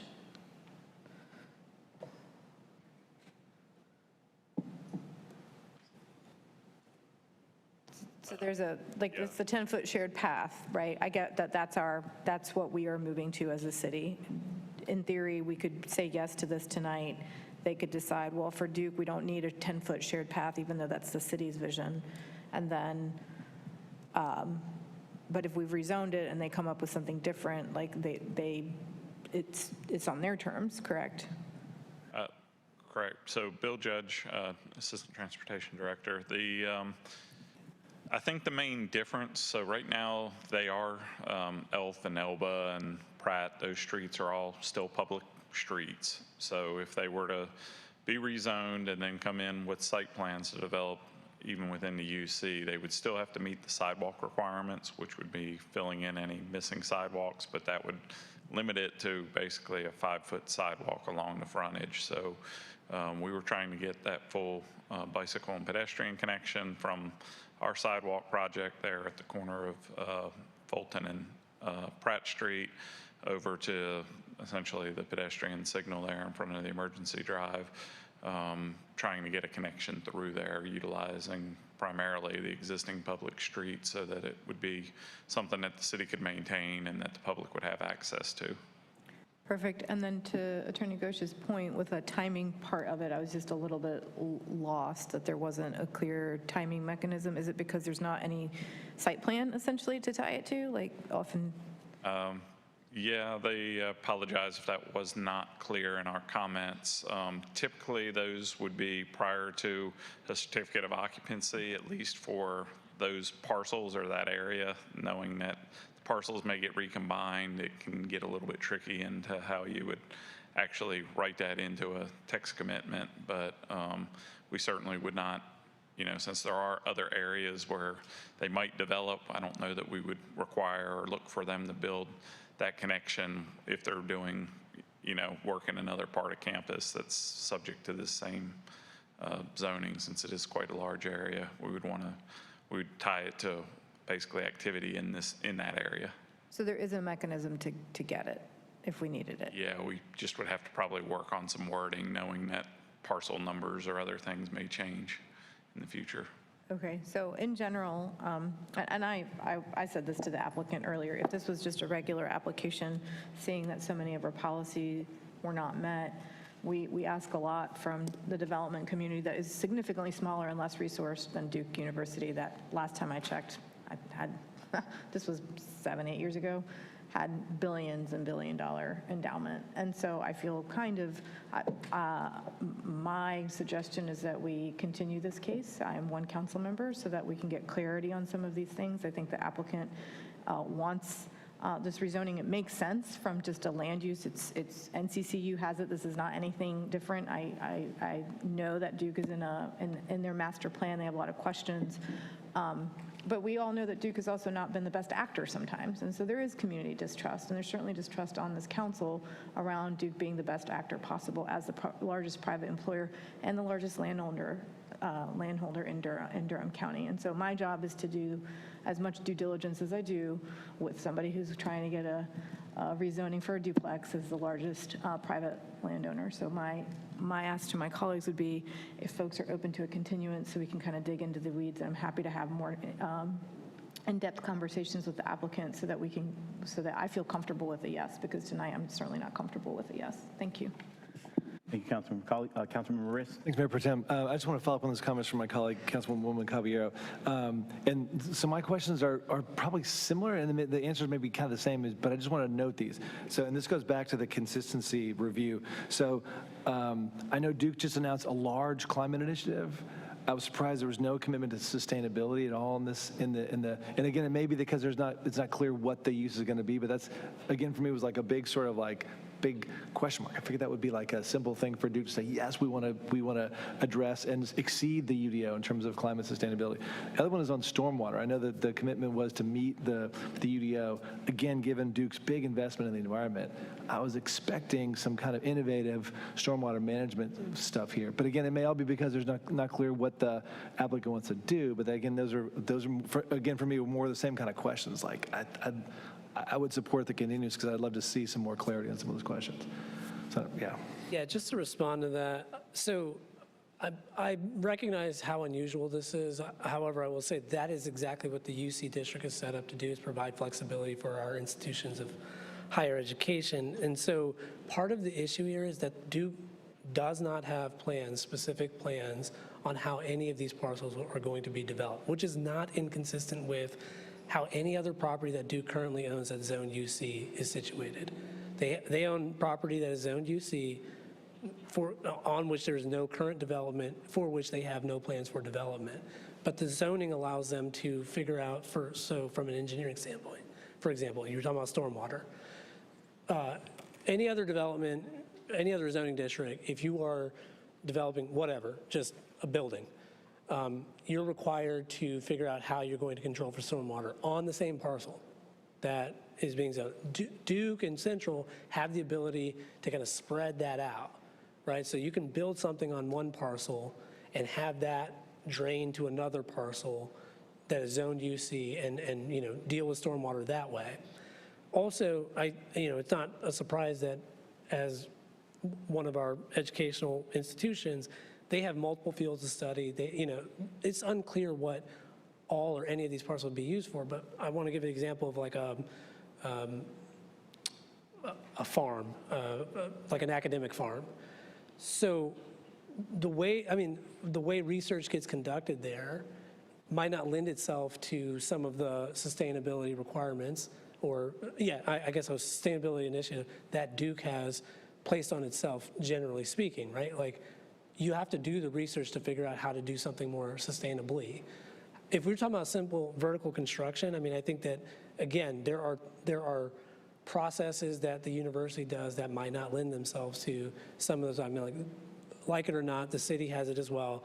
Industrial complexes, things like that. Duke has wastewater management systems and things like that. We can't tell you that every building that's going to be built on these 10 parcels is going to meet a specific standard. That's why we can't make that kind of commitment on the zoning, right? But that doesn't negate the fact that Duke has a commitment as an institution to, fighting climate change. Some of the commitments that I think that probably responds to your question, or your comment, rather. Thank you, Councilmember. Colleague, Councilmember Freeman, did you have anything, or before I go to Councilman? Just the one question. I was just trying to understand I'm not sure who could answer it, but does North Carolina Central have stormwater management on campus? I was just checking. Thank you. Councilmember Baker. Yeah, I echo the sentiments of my colleagues with the desire for a continuance for this case, or we could defer consideration as well. I think that some important points were raised.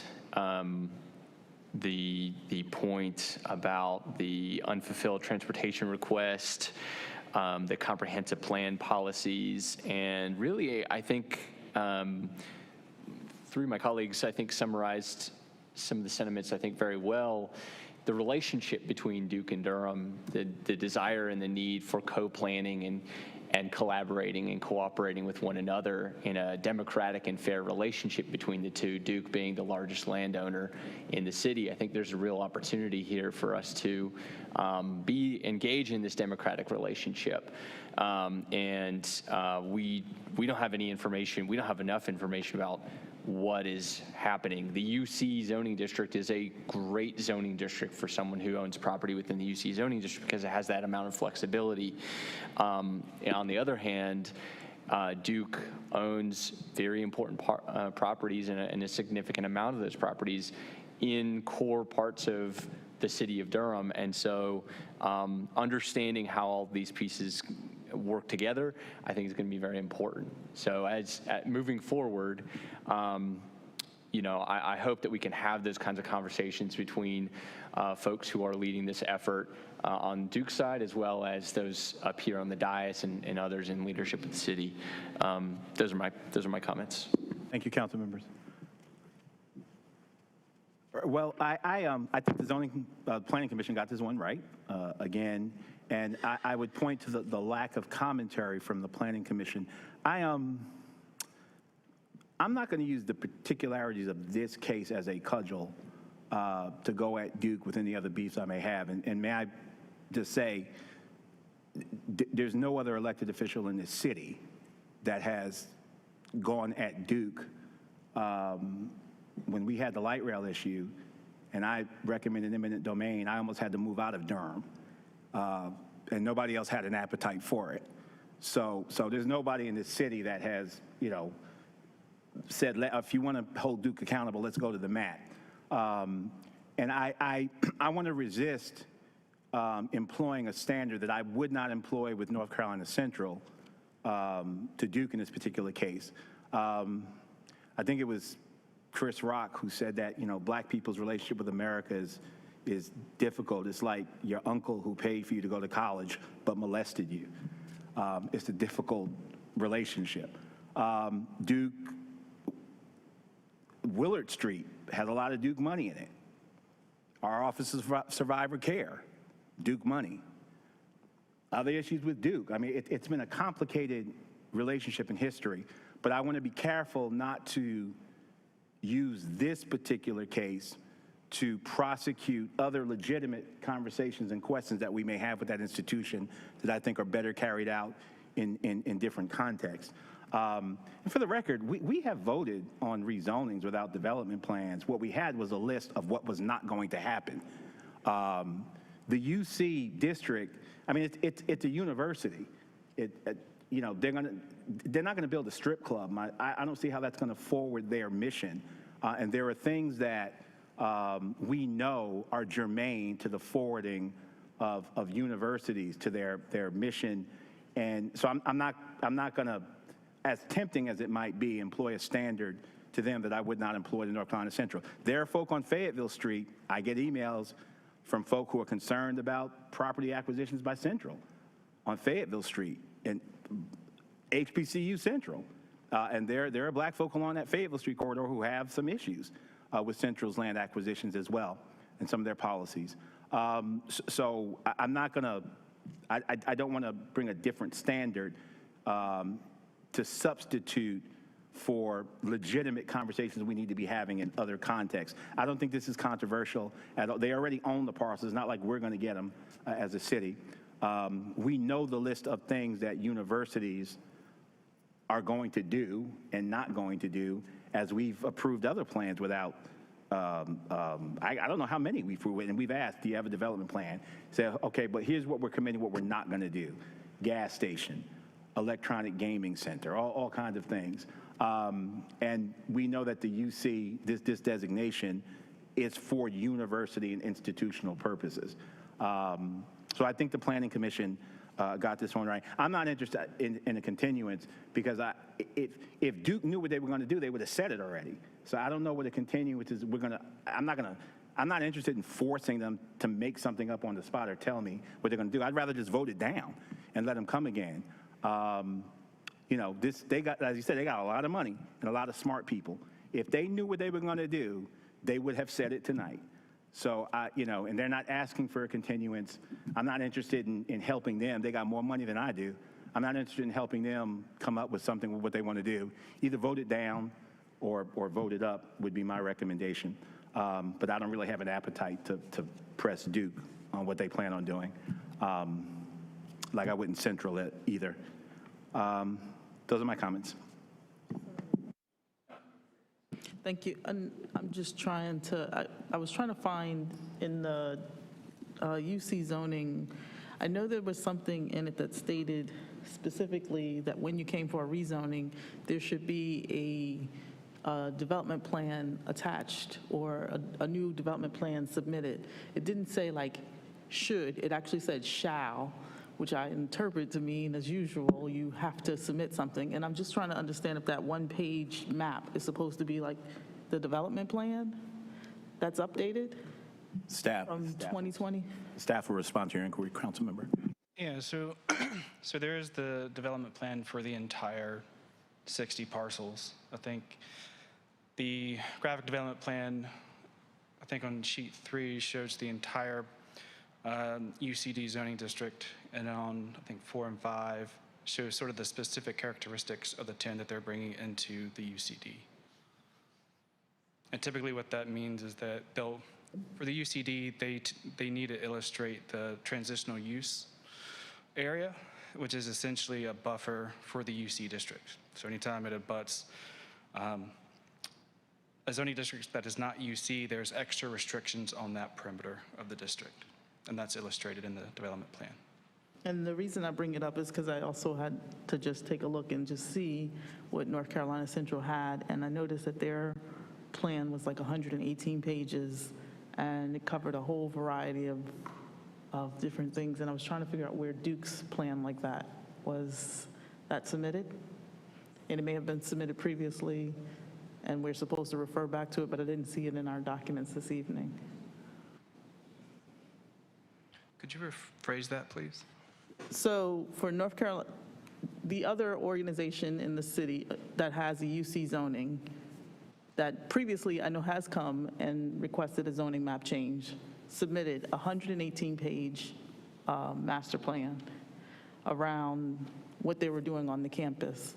And I just want to know, because I'm assuming there is, and it's just missing, a document that shows what Duke is planning to do for the current UC zoning, and then, of course, with this request, a new additional UC zoning on those 10 parcels, it shall be submitted with the updated master plan. And so I'm just making sure that I'm not missing something. Good question, council member. If you look at attachment, it's number 9 or H, whichever way you want to look at it, that is the master plan that Duke submitted as part of this. Yeah, that's the problem. The ordinance does not specify what is contained in a master plan or what they submit, so I will defer to them if they have another document that is more like the central one. And I can share the central website link if that helps, but I do think it might be helpful to kind of come back with a little bit more context for what's been going on and how the UC plan, like how the UC zoning has been used over the last, just from 2020, looked like from the last plan or the date from this map. I'm sure there's been some work around what the master plan is for the campus. It'd be helpful to have that context in this conversation. Even if it's not specific to the exact sites that you're trying to develop, there just needs to be some more effort in this. Yeah, and can I ask a question? You said, I'm not familiar with Central's master plan. So this was something they submitted to the city when they were rezoning? Well, they've made it available publicly. And so it's publicly available to anyone can pull it up. And Please do send it to me. I'm just not familiar with it, so I really can't speak to it. Yeah, thank you. No problem. Thanks. Thank you. Thank you, colleagues, so much. I would say that, I'm familiar with Central's master plan. It's not a legally binding document. We all make plans. And you can go line by line of Central's plans. There are some things that have been realized or some things that haven't been realized, some things that probably won't be realized. But I do want to take caution not to represent plans as hardcore, inflexible governing documents. They are not. So again, I will just, Councilmember Cook, I'll yield. Well, I think we might be going towards the same place, which is that I think there were 3 of you that asked for a continuance, and I'm just wondering if you could give me a little clarity. I'm trying to decide what I would like to see happen tonight. So what we're looking for from the applicant, what would be needed in order for you, like very specifically in order for you, because I know we heard about transportation, but if you could just be more specific. Yeah, I would like to have a better understanding. This is just me. So if you look at our policy document on our comp plan, I tend to use that when I make decisions. And so I would like to have a better, so yeah, I understand that you don't have a specific rezoning around sustainability, but you still can say, we're going to have a goal around X amount for anything that we rezone in that. Like, there's no reason not to have a goal. There's no reason not to have goals around housing or affordability or whatever it is. there has to be some understanding or some clarity, I guess is what I'm looking for than just a broad rezoning.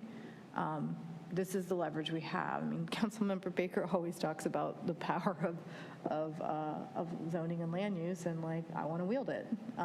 And that's it. And so,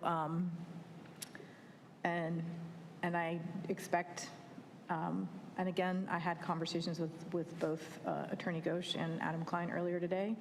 They were very gracious to hear me, so this was not a surprise to them that I was going to ask for a continuance. And often when we have been a little bit more deliberative, there have been plenty of cases where there's been a continuance and we get a better product, we get a better outcome.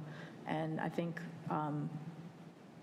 Attorney Ghosh knows that, like, I like to get to yes. Like, I'm not a council member who likes to turn down things. I think that time and money have been spent, and so I want to honor that. And so looking at those policies, getting some clarity with transportation staff on any of the things around this shared use path, this is the opportunity to do it, and so I would like to take it.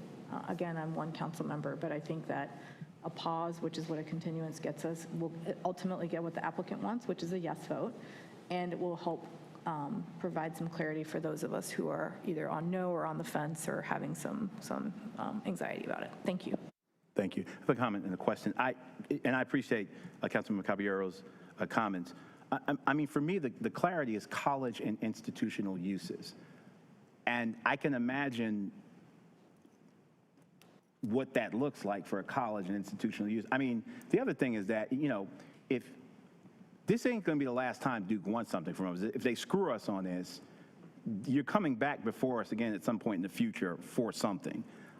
Duke is a significant landowner, you know, a vested member of this community.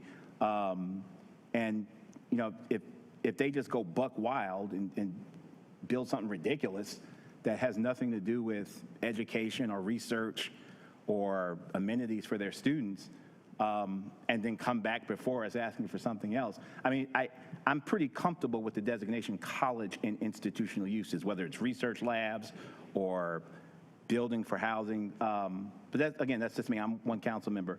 I do want to ask Mr. Ghosh, representing your client, you haven't asked for a continuance. If we grant it, what's going to happen in that time? What are y'all going to do? Well, I think thanks for the question, Mayor Pro Tem. And I think we're getting feedback right now. I can't tell you specifically what's going to happen, but I can tell you that, you know, we're taking notes. So what would happen is we would be working on that feedback. For just by way of illustration, the transportation request, I've already gotten more clarity tonight than we've had through the process, which is, you know, to Mr. Judge's credit, you know, he said, yep, he acknowledges this doesn't have a timing component. That is problematic, but he mentioned some ideas on how to do that. I think that's something we can work with. I would say that we are open to a continuance. We have not requested it. I did talk to staff earlier about that, and my understanding is we would be requesting a continuance to the October 7th meeting based on the way the agendas are lined up. And I think that gives us time to work on some of these items. All right, then I'd be amenable to that. Then to the staff, what is our, do we know what the docket's looking like thus far for that date? Or schedule, rather?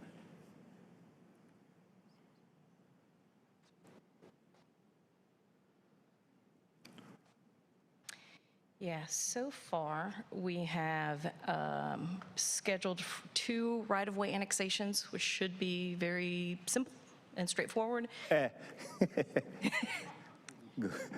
I'm sorry. Little I didn't realize planning my mic humor was on. for you there.